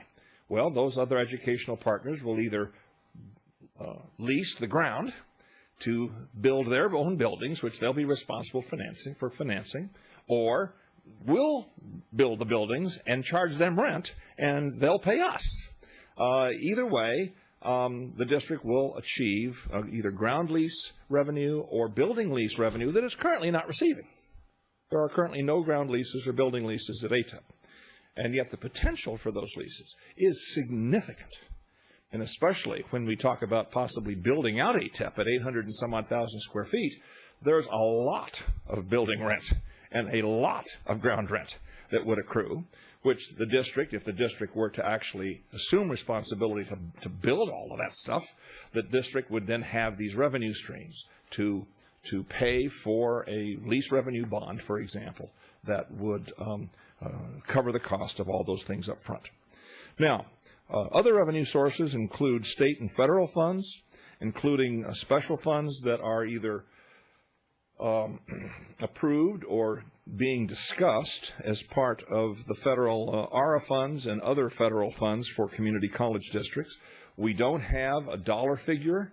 We don't have our arms around that yet, But believe me, we are looking very seriously at getting our share of that pie. Those are revenues that we need to help fund our facilities. And of course, that particular revenue source would apply to Saddleback College as well as IVC as well as ATEP. A couple of other things that apply only to ATEP, primarily to ATEP, would be licensing, royalty, and enterprise revenues, contract and fee-based income. There's some potential for the other colleges to generate that as well, in addition to what they're already getting. But there's probably more potential, greater potential reliance at ATEP. There are a couple of other things I'm going to skip over in the interest of time. Let's go to, I'm going to skip actually to number 9, and we'll come back to a couple. Redevelopment agencies generate tax increment within the boundaries of redevelopment project areas. The tax increment that RDAs generate does not involve an increase in taxes. Rather, it involves an increase in the tax base. So the tax rate that everyone pays in those RDA project areas is the same, whether there were a project area or there weren't a project area. But because redevelopment agencies are reinvesting the tax increment into the project area, that tends to increase the value of the base, which then creates more tax increment so that RDAs can then reinvest it in the project area and create more tax increment, and on we go. Well, this district has entitlements to a pass-through of a portion of that tax increment in RDAs and their projects spread throughout the district. We have done significant projections and analysis of what those pass-throughs may be worth to the district. And we've already projected, for example, over the next 40 years, they could be worth over $100 million. If we were to go out to the bond markets and issue lease revenue bonds that would be repaid only from the tax increment, not from the general fund. The general fund may be a credit there, but the bonds would be sized to the pass-through payments. We could be talking about $25, $30, $35 million of proceeds tomorrow if we needed to. Now, if we have after we, for example, take our $700 million of unfunded need, and let's say we set aside $20 million a year of basic aid payments for the next 20 years. That's $400 million. That reduces our 705 by 400 million to 305. Well, maybe we could fund 10 or 12 or 15% of that tomorrow with the RDA pass-throughs. Okay. Now, one pass-through is specifically limited to the city of Mission Viejo. And so Saddleback College gets that one. Other pass-throughs are not nearly as geographically restricted. Presumably ATEP, it would make sense to use certain pass-throughs for ATEP and other pass-throughs for IVC and other pass-throughs for South Orange County. The point is, $35 million is better than a sharp stick in the eye, and that helps close our gap. Now, item 10 is something very esoteric, as if redevelopment weren't esoteric enough. Every single RDA project area within the district's boundaries is subject to a regulatory cap on the amount of tax increment that RDA can receive within the project area. Let's say that the project area has a life of 45 years. If, however, the RDA hits its cap in year 30, then the RDA is over. So what happens to what would otherwise be tax increment that the RDA would get, say, for having capped out? Those dollars, that potential tax increment reverts back to the taxing entities, including you, and you're about 10 or 11% of the tax base within these project areas. Now, it would revert back in a way that looks like basic aid dollars, except it would be called excess RDA revenues, and it would be identified one project area at a time. And if you wish, you could treat it as you treat pass-through payments, because the dollars would be coming from that RDA project area. And there is significant potential for these RDA excess revenues to become available to the district. Now, currently, you're not getting any basic aid dollars from these RDA projects, right? Because the RDAs get all the tax increment. You don't get any of it. But the point is, once they cap out, then suddenly that tax income is going to revert back to you as special basic aid dollars tied to that geography, and you can treat them as pass-through payments if you wish. All right. I'd like to jump back now to item 7 and item 8. These are the two revenue sources that involve an increase in taxes, or something at least that looks like taxes. Special taxes is item 7. The most common special tax in California is a special tax levied by a Mello-Roos Community Facilities District. There is potential to use a Mello-Roos district on the property at ATEP itself, because the only parties responsible for paying Mello-Roos special taxes are land users or land owners or users within the boundaries of that community facilities district. So if we draw a CFD around ATEP, then the only people who would ever pay special taxes would be users at ATEP.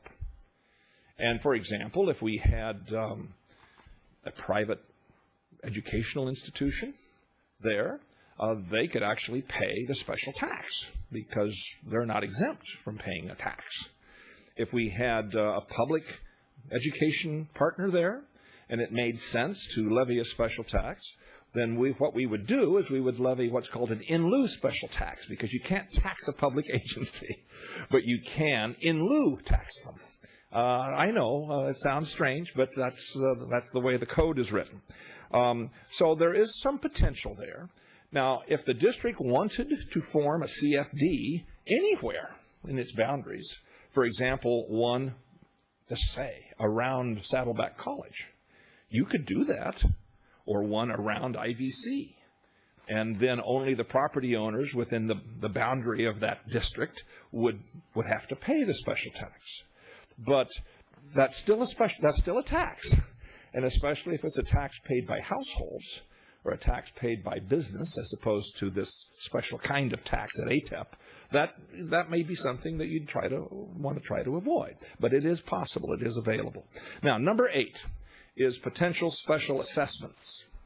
Now, a benefit assessment under California law is not a tax, but it gets paid like a tax. It shows up on your tax bill, typically, like a tax, but it's not a tax. It's a benefit assessment. And in the conveyance agreement at ATEP, for example, there's a specific carve-out that the district may be required to pay a benefit assessment, to pay its share of the landscape and maintenance and lighting costs of the legacy master plan. And of course, ATEP is only 68 acres of a much, much, much, much larger project. So your fair share of that assessment would be small. And of course, we would pass that on to our tenants, to our partners who are there. But if we didn't want to form a CFD, for example, at ATEP or around one of the other colleges, we could form a benefit assessment district instead. And the taxpayers may view them as very similar. They still have to write a check. But the tax would be set differently than the benefit assessment. And there's all sorts of technicalities here that distinguish one from the other. But those are the only two revenue sources that involve an increased tax. Now, the last revenue source is basic aid. And of course, basic aid is a boon to the district, a blessing. We should pray that it continues. We have every reason, really, to think that it will continue, but in these tough fiscal times in Sacramento, who knows? Assuming that basic aid does continue, then perhaps, as Gary said, if we were lucky, we could set aside $20 million a year from basic aid to help fund this stuff. That gets our nut down from $700 million to $300 million, which is a little bit easier to digest. Now, finally, financing mechanisms. I'd like to start with number 2. That's the lease purchase financing. Now, the district has some experience with capital leases for equipment, You also had, as I recall, a certificate of participation that you paid off early. For your benefit and the public's benefit, a COP is really a lease purchase obligation, and it basically allows one to borrow against a future lease stream in order to fund whatever it is you're going to lease. And it's very useful. It's widespread throughout California. Community college districts, K-12 districts, all municipal government entities use it. But college districts also have available to them something that K-12 districts don't have, and that is lease revenue bonds. Lease revenue bonds look like a COP, but they're bonds. They are actual bonds. And many community college districts prefer to issue lease revenue bonds. I think they believe that they're underwritten a little more favorably. The Community College League of California even maintains a lease revenue bond pool that various college districts are constantly participating in. So if, for example, at ATEP, we were to have leases signed that would generate, lease income of $2 million a year for the next 20 years, we could issue lease revenue bonds against that future lease income, and perhaps have, 50, 60, 80, or $100 million of proceeds to actually put into the ground, and those would be the facilities we would lease. Similarly, if we were to form a CFD on ATEP, or say around one of the other colleges, we could levy the special tax, but we wouldn't have to borrow against it with the special tax bonds. We could use lease revenue bonds again, which generally are underwritten much more favorably than special tax bonds. Okay, so lease purchase financing. Item 3 is the special tax or assessment bonds.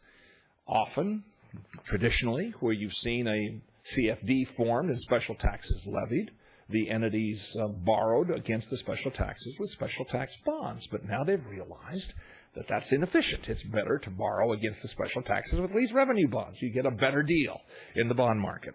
And the same thing is true for assessment bonds. Now, that leaves new markets tax credits and general obligation bonds. And let me just say this about that. First, with new markets tax credits. New markets tax credits are part of the federal tax code, and they are expressly for the public purpose of incentivizing private investment in low-income areas. Unfortunately, or fortunately, I guess it depends on how you look at it, Saddleback College does not include census tracts that qualify as low-income areas. Therefore, you can't use new markets tax credits for improvements at Saddleback College because the census tracts don't qualify. The same holds true for IVC.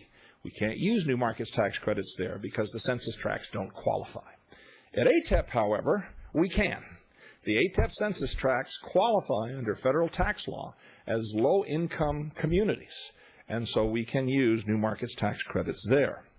Now, while new markets tax credits provide a tax subsidy to investors, the way we would propose that they be used, for example, at ATEP, would be to, in essence, sell the tax credits to the investor.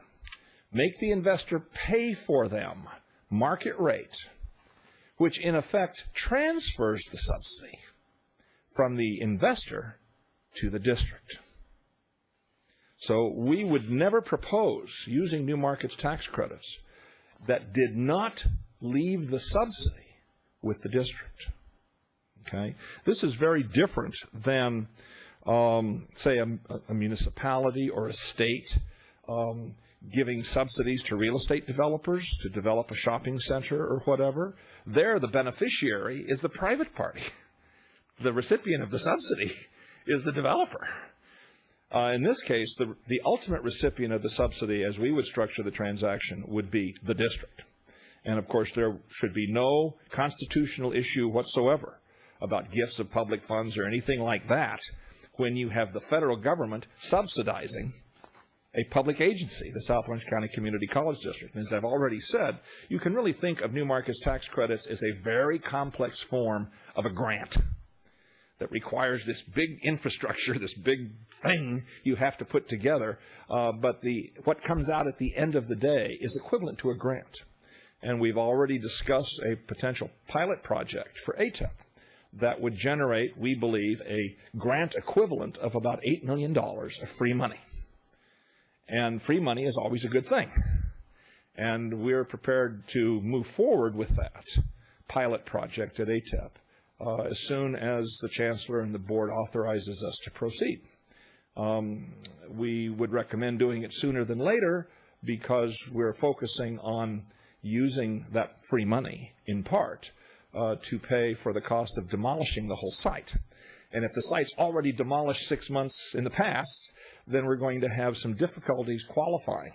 Whereas if the site is being demolished or is partially demolished, we can New Market tax credit finance the whole thing and reimburse the district for the demolition costs that have already been incurred, and then use the subsidy to pay the remainder. Okay, that leaves us then general obligation bonds.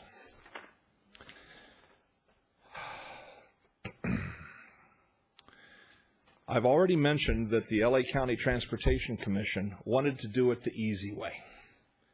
They wanted one funding source, increased sales taxes, and one financing mechanism, sales tax bonds. Thank you. Well, this district and this staff and this chancellor and this deputy chancellor and these presidents of the colleges are not proposing that. They're proposing the opposite, that we look under every rock, that we look at, that we maximize revenues from every source, that we use any means possible to avoid tax increases. If that includes continuing to kick the can down the road on some of these scheduled maintenance projects, if that includes an increased reliance on distance learning and so forth, then that's an important part of the plan.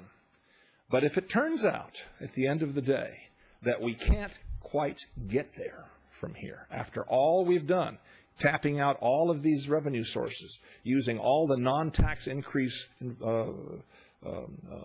financing mechanisms, then what? Well, item 4 on page 7 of this handout, actually it's on page 8. I'd like to read 2 or 3 sentences verbatim for you. The maximum amount that could be raised with general obligation bonds is determined by a calculation of the assessed value of all taxable property within the district boundaries. For example, the assessed value currently within the district for fiscal year 9-10 is $167 billion with a B. That is the assessed value within the boundaries of this district. Property owners currently pay a basic property tax levy of 1% of this amount. So property owners within the district pay a collective property tax of $1.67 billion a year. And of course, the district gets part of that, but the county gets parts, and cities get parts, and special districts get parts. But $1.67 billion is roughly what property owners currently pay. If you were to consider asking for a 1% increase in what property tax owners pay, for example, if an owner of a $400,000 home, assessed value of $400,000, if you were to ask that property owner to consider paying $40 more per year, that would raise for this district $335 million in proceeds. Now,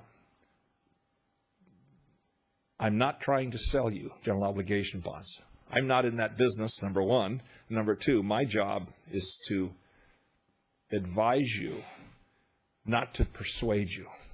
Okay? I'm just saying that a $40 per house on a $400,000 basis general obligation bond special tax property tax override would generate $335 million. So a $10 increase, which would be 1/4 of 1%, would generate about $85 million, $90 million.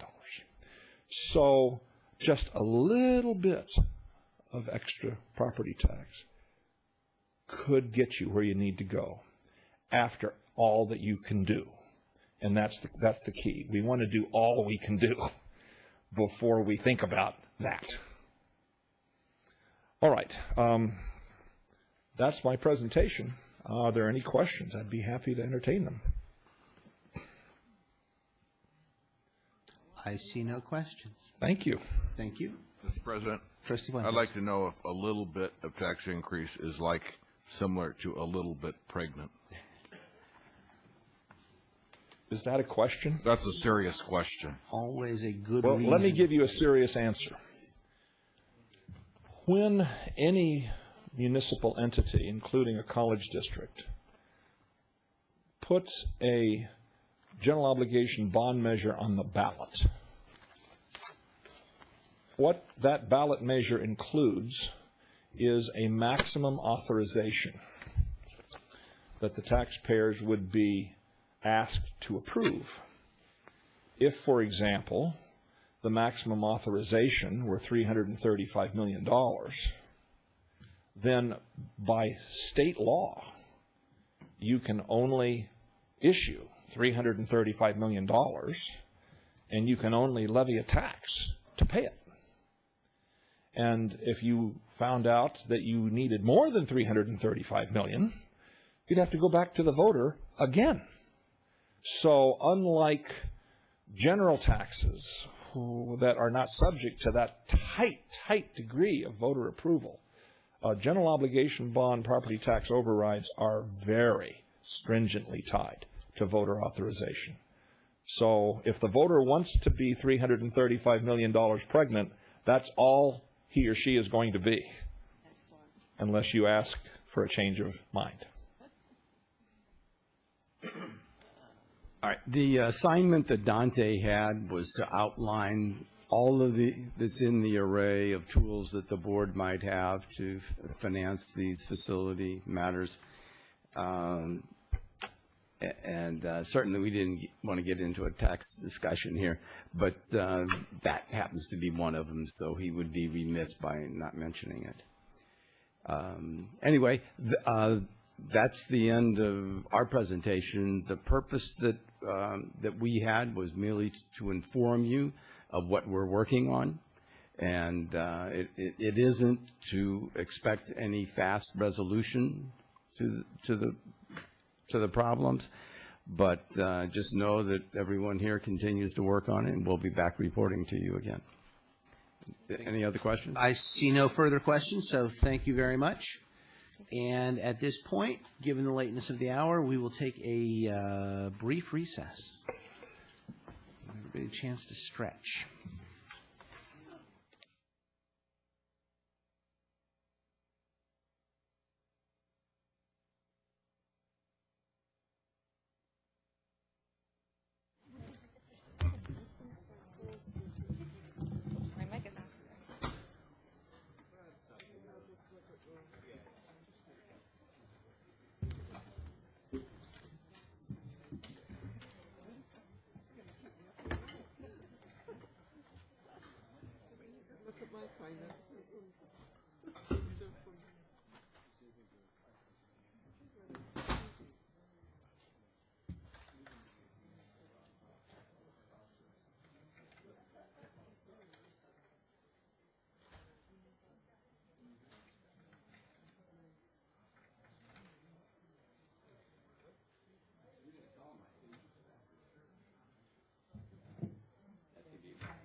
You need me to say something.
You're not done yet, Johnny. Oh, you better come back here.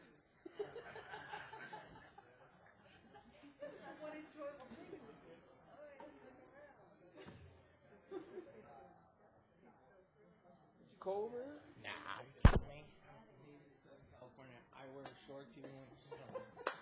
You a surfer? No. You just like, And I crawl underneath things, and I'm back in the hot room. Every once in a while I get a little chill, but...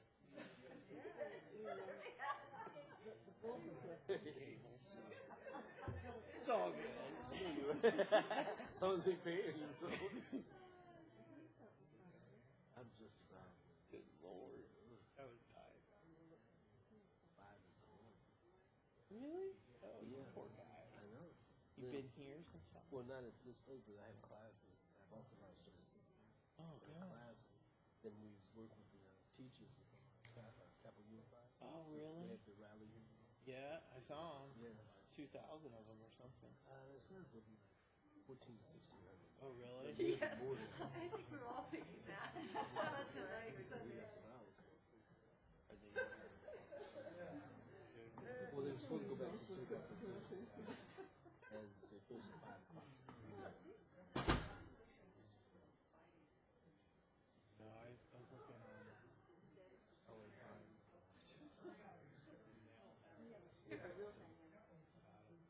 Well, they had Frontline here, they had Channel 7 here. I saw Channel 4 was here. Oh, it's 4 here? Channel 9 was here. KFWB, because our new building right across the What are you doing? actually, what used to be the Strength Center, the Gaucho Strength Center, is now our TV studios. So What did they do with all the equipment in there for exercise? they actually built a new weight room over. They took like I think half of the locker rooms, turned it into Over by the pool? over by the pool. So that's the same spot you're talking about, the right from the corner by the stop sign across from the school? Yeah. That's your building? Yeah, the Gaucho Strength Center is now the Saddleback Student Library, our student library.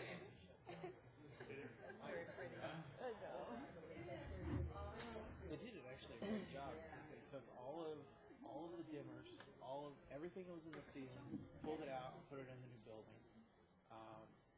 They basically rebuilt our whole control room.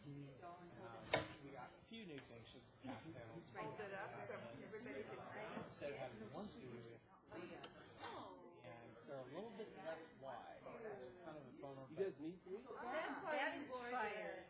Yeah. There you go.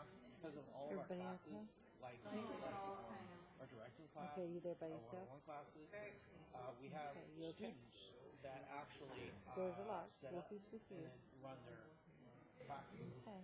And we Go downstairs and make sure there's lights on down. Because I know we have a practice and deals with Yes. That'll make you feel comfortable too. Turn the kitchen light on, turn them off, in the front room, turn the TV on. yeah, well, they built them up Larry will right. be home. I think they got all And new the weight military's machines. out, I'm still. Hey, Joyce, how you doing? I'll call you soon. Okay, right there, the way you. Yeah, well, it still says. But the cool thing is, though, they have the number 4. Those work really well for us. My wife complaining about this. All the equipment and plus too, all our. Brown. Did you go to school here, Sam? I did. I started here in. I was texting Danny and Fall of '94, graduated, and then was here until like the middle of '96, and then I actually went and started working in the industry. Actually, I worked for a guy that was over here in the Woodland Hills, a corporate video guy. He used to do things like we did Hyundai, these were $250,000 projects. I was basically a PA. And got out of that, started working on my own. I didn't know I looked the same. Started my own business. So started working at another production company. And one day Mark Bruin calls me. This is in 2000. Hey Matt, because I kept contacting him. We have a position over here. I just wanted you to know. Down on clock. I came down with clock. Got a part-time. Been here since 2000. I texted you and you didn't text me. Actually picked up when PJ retired. PJ Schrammel. Yeah. You know what happened to him? Oh my God. Bastard. He 55. He retired. He sold everything and moved to Mexico. And now he's living on a beach in Mexico. In a house on the beach in Mexico. I'm serious, yeah. So cool. It's awesome. So, but it took him 20 some odd years to retire, and then I got his position. So you full time now? I am full time. It's a good thing too. I've got an 8-month-old at home. So, do you really? Yeah. I got my son. Thanks. It's fun. Absolutely. It's fun. You just got lit up when you said that. I didn't hear it. Yeah, he's guy. He's starting to babble and talk. Not really talk, but he's. Just wait till they're 18. They're still battling barely talk. I know. Right? Yeah, we got a lot of them here. I got 2 of them at home. Oh yeah. I got somebody else's here. I wonder those. It's just amazing how fast. I can't believe it's growing. Pretty amazing. It's a great time. It's fun actually. So we're just kind of. Think you're gonna do anymore?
Back to the salt mines.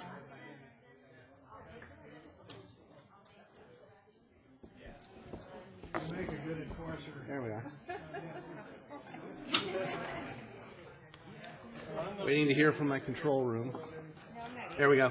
All right, let's come back to order and move to the consent calendar. Let me inquire of my colleagues whether there are items to remove from the consent calendar.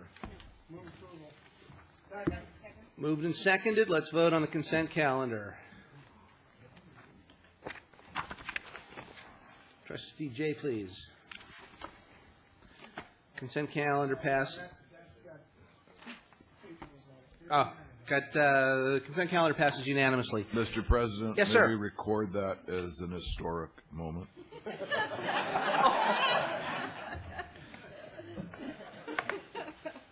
Let's see how quickly we can get through the rest of this stuff then. We're on a roll. Item 6.1, the IVC Life Sciences Building. This is to hire a construction management firm. Here for approval, I'll entertain a motion. Second. Trustee Padberg. Well, I just wanted, before we rush to a vote here, I'm certainly going to support the item to say that we have someone from McCarthy. We should at least introduce him. All right. Who do we have from McCarthy? Ms. President, who would like to do the introduction? I'd be happy to. Thank you. Everybody, this is John Staff. He's with McCarthy Construction. He is a project director, and he leads the team. So he's oversight of many projects. Very good. Trustee Milchiker. Yeah, I just wanted to say that life science is a really important major at Irvine Valley College, and I'm really delighted we're moving forward on the life science building. Great. The matter's been moved and seconded. Let's vote. Matter carries unanimously. Item 6.2, Saddleback College award a bid for the James B. Up Memorial Learning Resource Center renovation. It's an item here for approval. Mr. President, I'd like to move approval of this. I take great pride in doing that. James B. Utt was a mentor and friend in my youth, and I'm always proud to see when Saddleback College maintains the honoring of Congressman James B. Utt, the man who represented Orange County for many years in the House of Representatives. Moved and seconded. Discussion? All right, let's vote. Matter carries unanimously. 6.3, Saddleback College, and this is to hire the DSA Inspector of Record. Moved and seconded. All right, discussion? Seeing none, we'll vote. Matter carries unanimously. 6.4, this is a contract for software development. I'll entertain a motion to approve. Moved. Is there a second? Second. Moved and seconded. Discussion? Seeing none, let's vote. Matter carries unanimously. 6.5, this is a board policy revision. It is here for discussion and or approval. So please, when you make your motion, specify. Move approval. Move approval. Very good. Is there a second? Second. All right, discussion on the item. Seeing none, let's vote. Head coach. Trustee Padberg. No. Matter passes unanimously. Item 6.6 is for review and study and more board policy revisions. I'll entertain a motion. I move for review and study. All right, moved. Is there a second? Moved and seconded. Discussion. Let's vote on the item. 6.7, academic personnel action items. These, are there any revisions or changes here? All right. Second. Moved and seconded. Discussion. With regrets because Gary Portner's on here. He's on the next one, I think. Okay. Okay. All right, let's vote on the item. Okay. The matter carries unanimously. I lost my place. 6.8, classified personnel action items. One change. And the change is? On page 2 of Exhibit A, 1G is actually applied to ATEP instead of applied to Saddleback. So. All right. Okay. As amended, I believe is there a motion? Yes. All right, and a second? Moved and seconded. Further discussion? Let's vote. Matter carries unanimously. 6.9, At this point, I am to close this meeting and open a public hearing with respect to the South Orange County Community College District Faculty Association's proposal. And so we will open a public hearing that gives members of the public an opportunity to comment on the proposal that is in front of us. Madam Secretary, are there requests to speak? No. All right. And seeing no clamor in the audience to speak either, we will close the public hearing and return to the regular board meeting. We are at item 6.10. This is here for approval and or ratification with respect to the Chancellor hiring process and recommendation from our consultant. Is there a motion? Second. Is there discussion? All right, let's vote. Trustees Fuentes and Lang, please. Mr. President. Yes, sir. You moved a little fast. I don't quite know what we're doing here. Can someone explain it to me?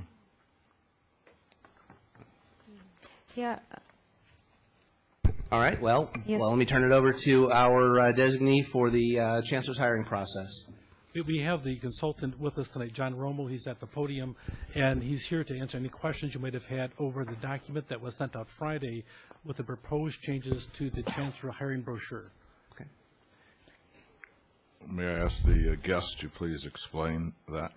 Please illuminate that. Certainly. President Wagner, members of the board, thank you for this opportunity. What you have before you, and I have extra copies here I will distribute.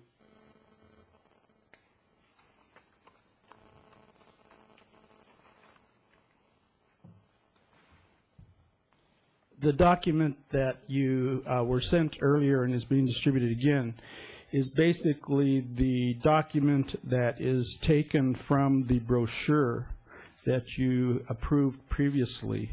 This content was reviewed as part of our first meeting with the interview committee, the district interview committee.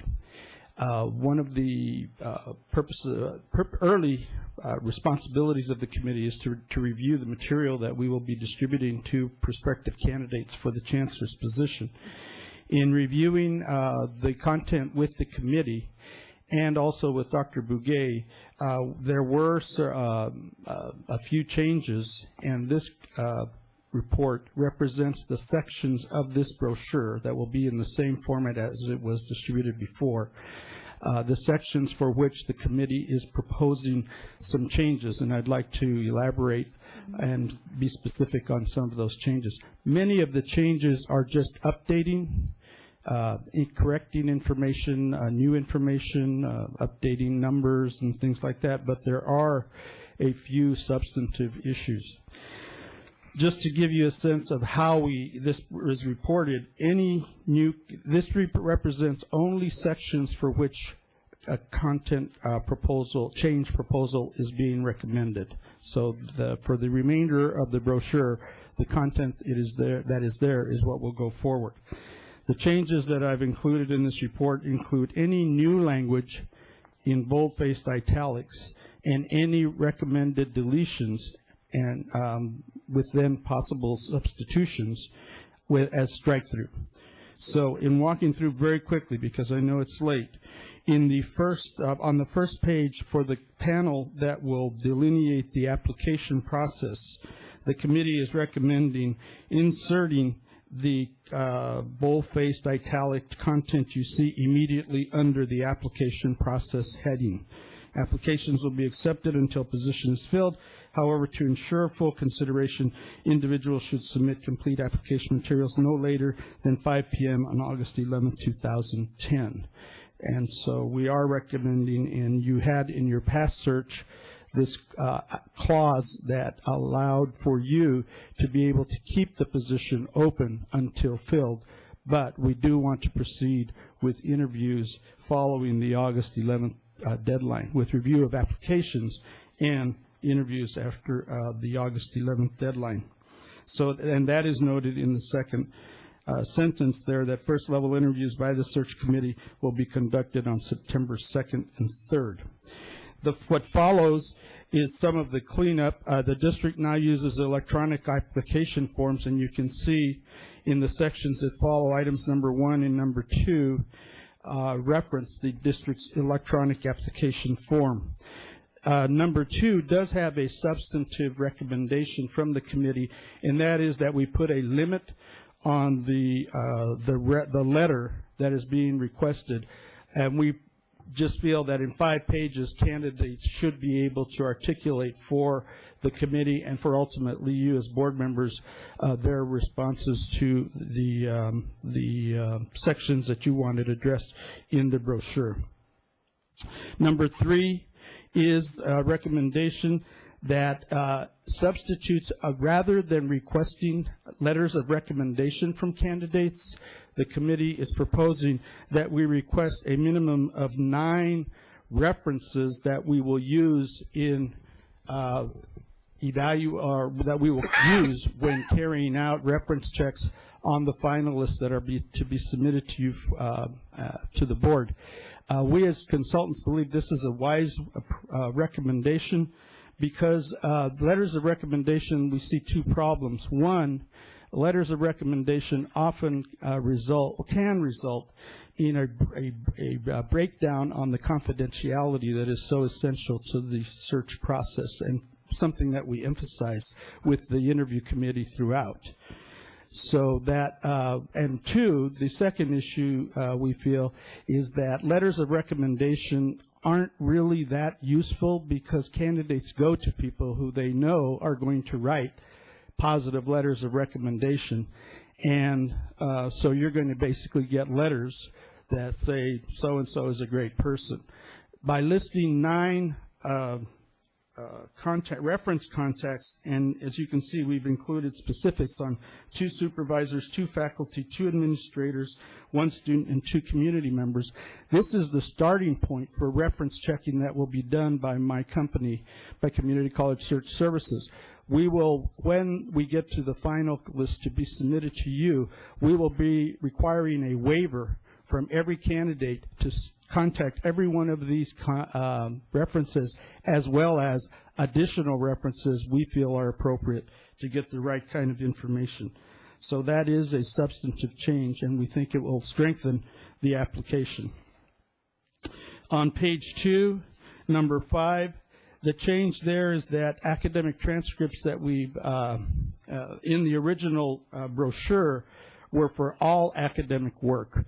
And we feel at the first level that the committee recommends requiring that graduate level academic transcripts, copies be submitted.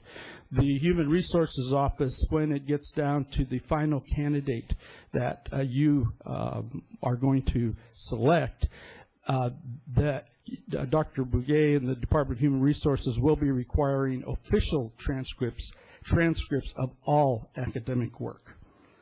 And then what follows under number 5 is just the new contact information that shows Jim Walker's name and my name there. Immediately following that is it's basically a reiteration of what already existed. Incomplete application packages will not be considered. And then you can see what follows is, in the original language, the open until filled was in the body of the content, and we just feel that it should be on the top of the panel that outlines the application process, that statement should be included, and that is what we've moved to page 1. Following on page 2 are some of the editorial, or just updating kinds of changes that are recommended to language that is already existing in the brochure. Page 3, the Chancellor Search Panel. We do have some recommendations there that are substantive. The committee has them.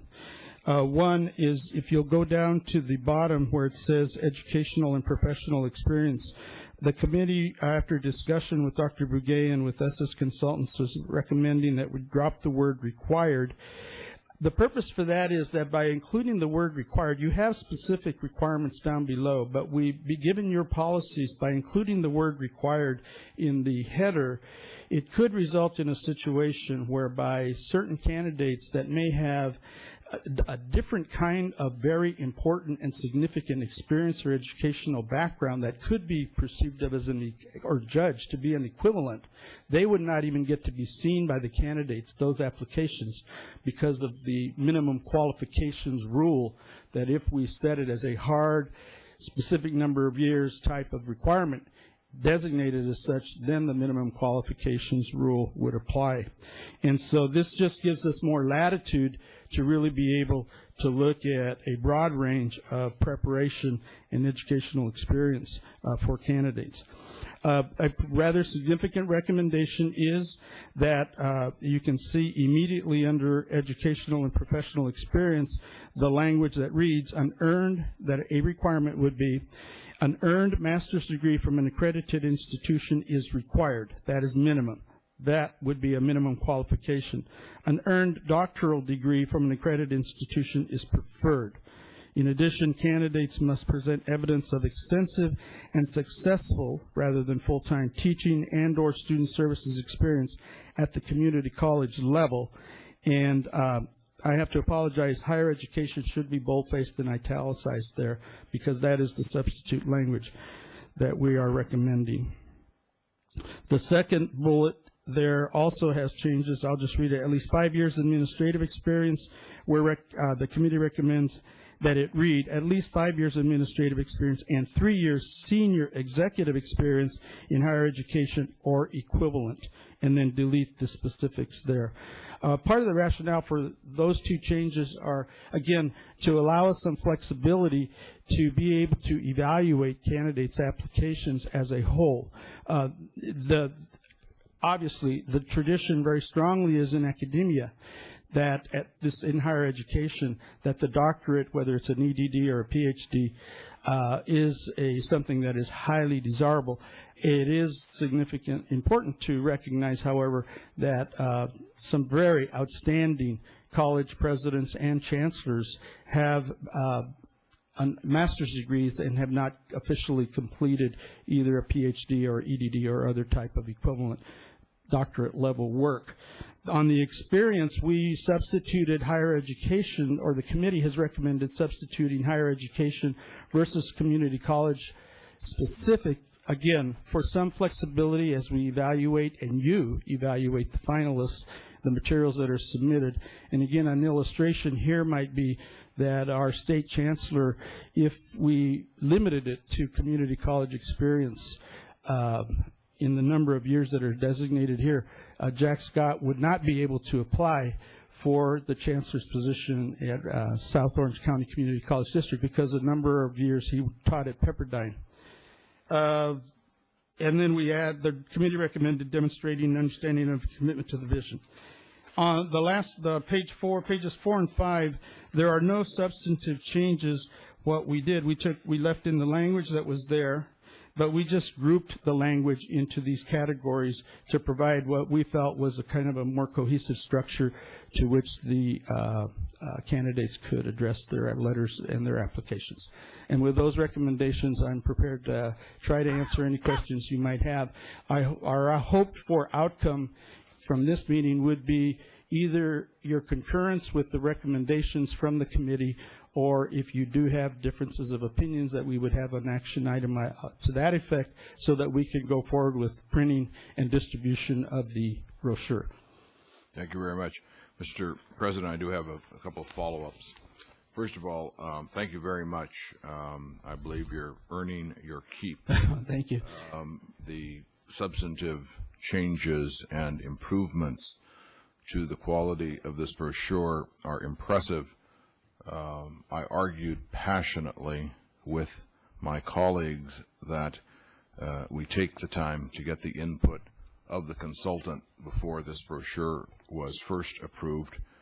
I'm glad that even though the process has been awkward, at least there has been, in the end result here, apparently an improved product. I noticed that on page 4, while you spoke to leaving flexibility, which I think was well conveyed by the board, that we want not to be just locked to a community college experienced or community college family insider as a choice for the new chancellor. On page 4, and those top 3 items, it says at least 3 years community college level, understanding community college level, understanding community college level. And I'm wondering if this isn't backdooring just the opposite of what is intended by a more open approach that you earlier described, wanting to have the flexibility to look at those, and you used a good example of the state chancellor. Yes, the committee discussed these items at some length. And on these 3 items, I think I am representing the committee's feeling accurately when I say that in these 3 areas, number 1, the committee's approach would be, because we will not be establishing how a candidate applies to these as a minimum qual, so that if they don't have that, they're out. So that there would be some latitude for what would be or equivalent type of experience to that. The committee, however, did feel they want to see some evidence that there's going to be some experience in the candidates' backgrounds related to these 3 areas. And I think the 2 that were the most significant were issues related to the fiscal conditions, fiscal situations in community colleges and higher education, and also the contract negotiations and employee-related matters as well. But the 3rd one was also very significant to the committee, and shared governance. A way of addressing, I believe, your concern, Board Member Fuentes, would be possibly a suggestion to put or equivalent on each of them, as we did with the earlier items, and that would affirm that we are allowing candidates to provide an alternative to the specificity of what was first laid out. David, would you have any objection to putting or equivalent? I'd like to suggest that change. I would like to also ask, does this document reflect a different time schedule than the earlier approved document? You jumped around on dates. I don't. The only, as I recall, there was only one specific date shown. It was October 26, 2001. And it reads in the original, open until filled, initial screening to begin October 26, 2001. Our committee, one of the things we accomplished at our first meeting was to set dates for completing the interviews for the questionnaire, for meetings to do that, and also the first interviews. And those interviews would take place in August with a recommendation to you and the hoped for action by the board either at the September or October meeting at the latest. Help me, David or Don. Is that sooner or later different than what we looked at the last time we talked about dates? I think it's comparable. It met the parameters of a September-October board meeting for a vote on the issue. So you don't see it as a change? If it's a change, it's by a few days in the aspect of when the interviews would be completed. It's not a change as to the board target date. I wonder if on those 3 items that you don't have the problem with the wordage or equivalent, we just scratched the words at the community college level and left it open. Another way of doing it. It gives us the opportunity to look at college people, university people. I think if the board were to proceed as your consultant, and as a suggestion for you to consider only, that if you were to proceed that way, then I think an alternative language would be, for example, at least 3 years experience managing a multi-million-dollar budget in higher education or equivalent. I think that's nice language. But, that would be up to you to decide how much you want to really focus in on community college versus higher ed overall on these items. Since this moved so quickly and I wasn't able to catch my breath to get at it until you kindly, Mr. President, allowed me to interject, may I ask the mover and the seconder if they would accept those?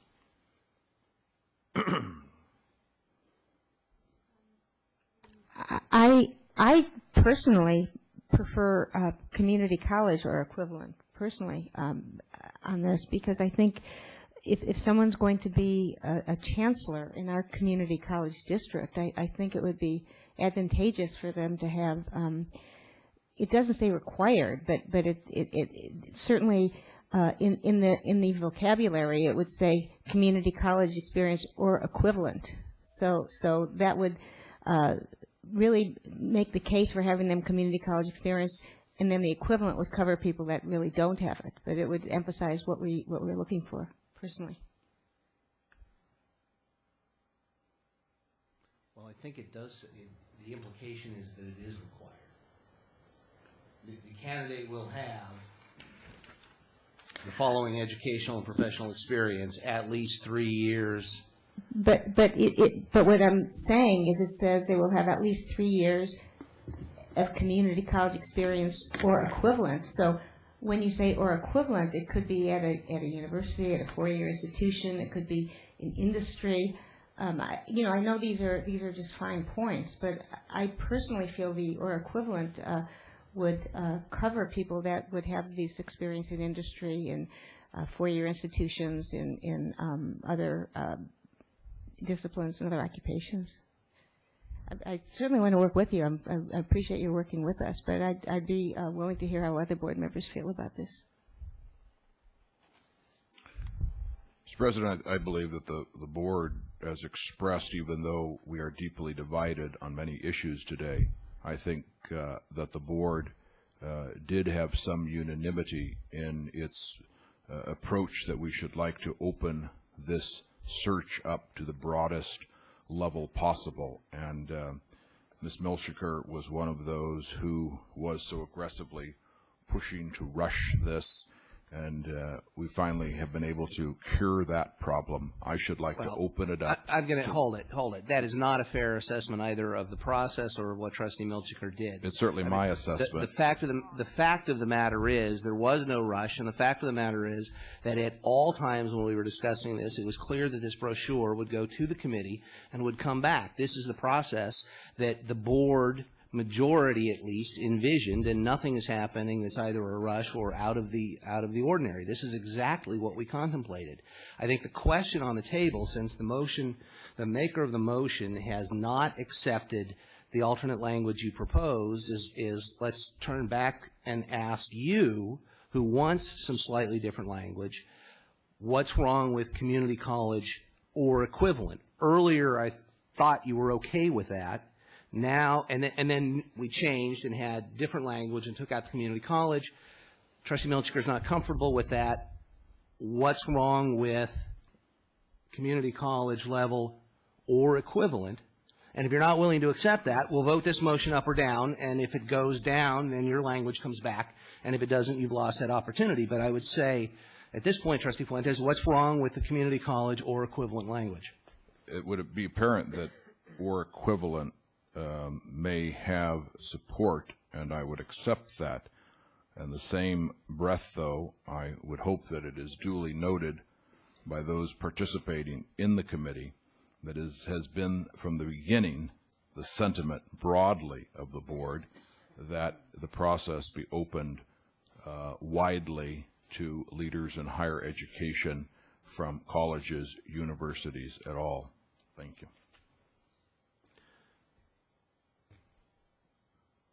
Are you asking for an amendment that includes the language or equivalent? I am. Okay. Would you, and the maker of the motion accepts Yeah, it? I accept or equivalent because I think that broadens it, and yet it keeps the essence of what our committee that we designated suggests to us. I just want to make sure I had the motion correct. Trustee Lang. An amendment. Yes, I'm still a bit troubled by the earned doctorate degree being a preference rather than a requirement, and I'm just wondering what sort of discussion might have occurred in the committee regarding that issue. There was quite a bit of discussion on this issue, and the committee reflected really quite a cross-section of views on this issue. ultimately, after an extensive discussion, the committee's feeling kind of in some consistency with what has been included in your discussion on the previous item, by allowing for the master's degree, number one, it is significant to acknowledge that some very, very successful chancellors and presidents have been are and have been people with master's degrees. And number two, it opens the net for at least considering that a person with a master's degree might be worth looking at. And so it's that same spirit of trying to throw out a broad, a wide net.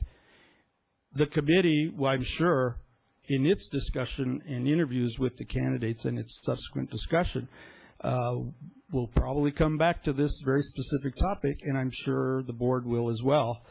But this way, we'll have a much broader pool, we believe, if we include, the committee believes, if we include this language. Yeah, I'm certainly interested in reaching out, but at the same time, this is the highest position in the district, and in my view, it should be an earned doctorate, and that should be a requirement, not a preference. Okay. Okay. Trustee Williams. I was going to rescind that request to speak, but just briefly, I think we need to be a broader approach, which I think we covered. Keep in mind that based upon the previous flyer, the consultant has said even the Chancellor Scott wouldn't even be eligible to apply. Keep in mind the pool of applicants, maybe it isn't someone from the community college system, but very qualified people in Cal State and the UC system. We need to keep that in mind so we don't inadvertently somehow through paper screening exclude them by the wording. So I think we need to pay a great deal of attention to what the consultant said, and he did say that would work. So that's all. Trustee Jay. Yes, I will accept the language or equivalent there. I think it's really, really important. I remember a committee I was on, selection of a president, and I won't give you the state this individual was from, but he had been the president of, we'll say, the University of Connecticut. It wasn't the University of Connecticut. And the guy was incredible. He'd managed a huge budget, 4 or 5 times as big as the one here. And anyway, he didn't make it. And one of the things that it came up was we had a lot of community college language in there, and he'd been the president of the University of Connecticut. As I say, it wasn't Connecticut, but it was another, I'll bring it down to New England State. And so I just think we need as broad approach as possible, and I agree with Trustee Fuentes and with Trustee Milchecker that or equivalent would cover it, so that we can one thing I might over specialize here. Yeah. Sorry. Hang on. All right, you want to add something to that? Yeah, I just wanted to add, and I'd like Dr. Bouguet's input on this, but another point on including the earned master's degree as a requirement is that would then be a minimum qualification. Any candidate who did not have a master's degree minimum would be the application would not even get to the committee. If you have the PhD as the minimum, then anyone with a master's would not get to the committee. So is that correct, Dr. Bouguet? Trustee Milcher. I just want to clarify what was said. Is that I always advocated this timeline that was suggested by Vice Chancellor Bouguet and the other board members. I never wanted to rush this through. I wanted to do it carefully and cautiously, and I certainly respect the opinions of the committee that we designated that helped establish some of the changes in the brochure that we're sending out. I also want to say that I feel that any faculty member in the district is required to have a master's degree, and they're disciplined to teach in the community college. So we certainly want to require a master's degree of all of our applicants. And I do know some very successful chancellors that are what they call ABD, which is all but dissertation, which means that they do have an earned doctorate, but they haven't completed their dissertation. And so I wouldn't want to put the restriction. I would want to say it's required, but not required, but certainly desired of our applicants. Thank you. Trustee Jay. Yes, Dwight Eisenhower, the Supreme Allied Commander in Europe in World War II, when he came out, his first job was as the president of the University of Columbia University in New York City. And, I don't believe he had a master's degree. I remember when he was promoted to the Supreme Commander, he jumped over 382 officers who were senior to him. He's a terribly impressive guy. I want to keep it open, as everybody seems to be saying here. So let's be careful we don't over-restrict the applicants. Seeing no further requests to speak, we will vote. The motion as amended is here for approval of the changes to the brochure. Seeing no further discussion, let's vote. Trustee Lang, please. Thank you, sir. And the item carries with 1 no vote. We are at item 7.1, which... Thank you very much. Thank you, sir. Which is a report requested by Trustee Fuentes with respect to the hiring of relatives. Questions or comments? Trustee Fuentes. Mr. President, as the requester of this item, and due to the hour being late, I would like to put this over for 1 month so that we can get into it in depth. I don't think we have the time this evening. Well, our agenda says we adjourn at 11, so we have an hour and a half to go over it.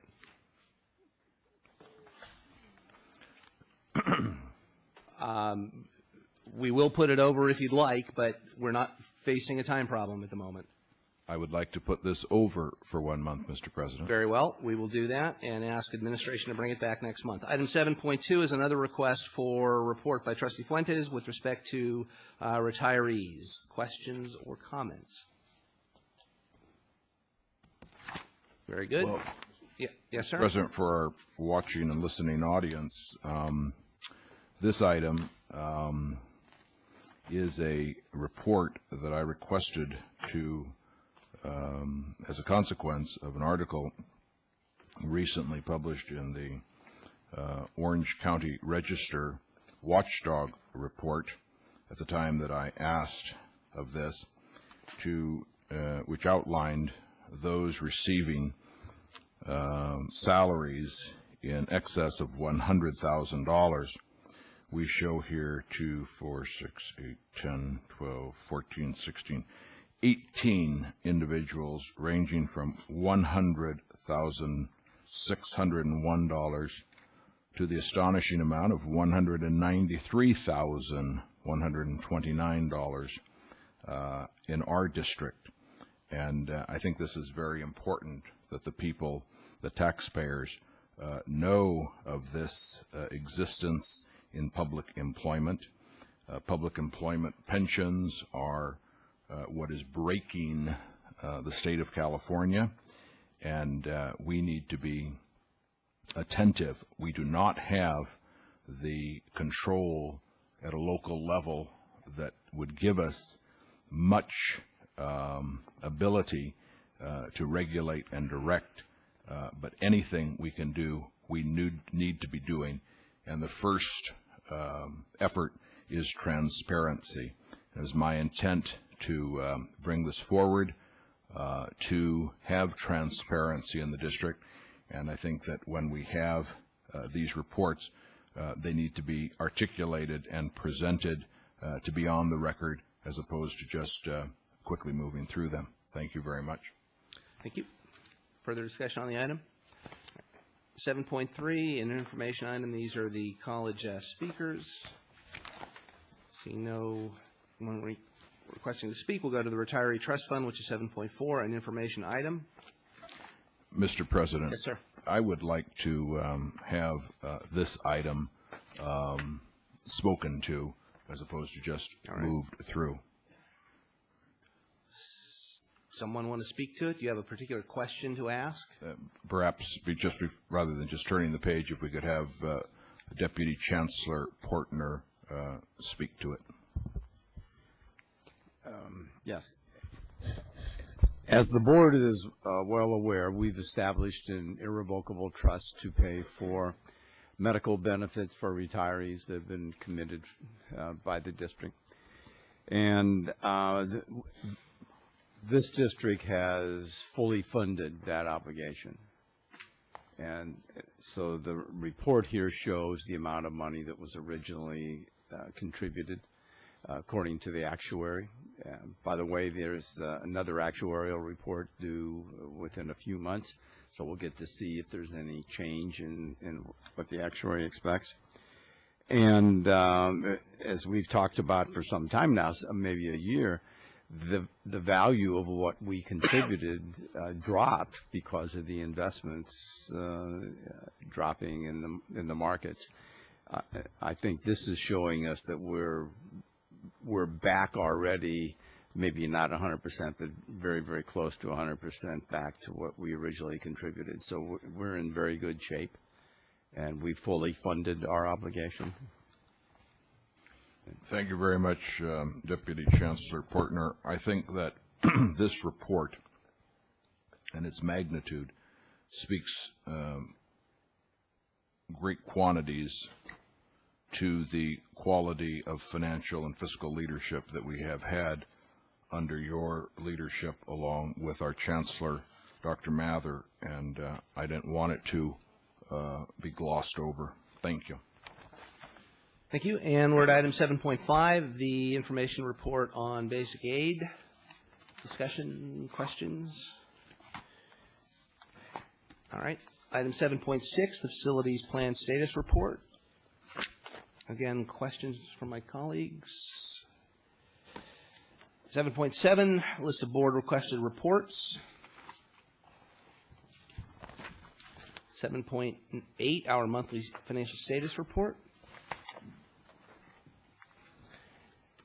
And our quarterly financial status report, 7.9. No one wishes to speak to those items. We'll go to reports from our various friends at the front table. And as always, Professor, I like that better, President Burnett. Doctor, we'll begin with you. Dr. Burnett, we'll begin with you. Well, we talked a lot about our state champions in basketball. I have to talk to you that we're very proud of our forensics team, which placed highest that it's ever had in the history of Saddleback College. They just finished with the national tournament in New Orleans, Mr. Trustee Fuentes. And they placed, out of 64 colleges throughout the nation in the national tournament, they placed third place in large school events and fourth in overall school events, as well as 12 of the whole entire team. 12 out of 13 students on the entire team all were medal winners in their various events. So to talk about the phenomenal accomplishments on academics, certainly forensics is a big accomplishment. So I just wanted to throw that out there. Speaking with athletics, as if one state championship is not enough, we have two women's teams that are in the finals right now. Our women's tennis team, I believe, is ranked number 1 right now, is going to be playing, hopefully, we'll be playing on May 6th at the Balboa Bay Club, I might add, for the state championship tournament, which we'll know more this weekend to see if we're going to play either Orange Coast or Santa Monica. So I invite you all to go out there and see that. And our women's softball team is also in the regional playoffs and is going to be hosting here in Saddleback on Saturday evening at 7 o'clock and Sunday at 2 o'clock p.m. So if you want to come out, and we're playing Palomar College in the first round. We already mentioned earlier, but of course Thursday is a big day for our district, and in particular for Saddleback College, and that's the Veterans Memorial Dedication, 4 o'clock p.m. Hopefully we'll see all of you there. It's sure not to be missed. Of course, commencement, I can't believe we're already saying it, but commencement May 21st, 9 a.m. At our Saddleback gym. This year they're doing an interesting twist. They're going to have the scholarship ceremony the same day at 2 o'clock p.m. In our gym. And I apologize for the trustees that will have to head on over to IVC. It should give you enough time to maybe be there just for the opening if you can, and get you time over to IVC, which I believe is, Dr. Rockmore will tell you. Finally, Bob, I didn't know this was your last night tonight. I thought it was the next meeting. So if it is, by some chance, I cannot say enough good things about our academic senate president, but Bob Cosgrove, not only an honorable man, he has done more to help me and help our college over these last 2 years, just about anybody I can thank. So thank you for all the wonderful service that you've done over the next 2 years, and I'm sure Professor Dominguez will hopefully follow in your footsteps. Thank you.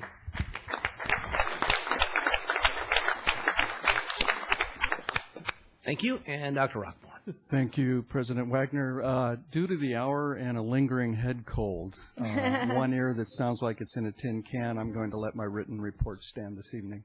Thank you. Dr. Peebles? Good evening. Thank you. Just a couple things from ATEP.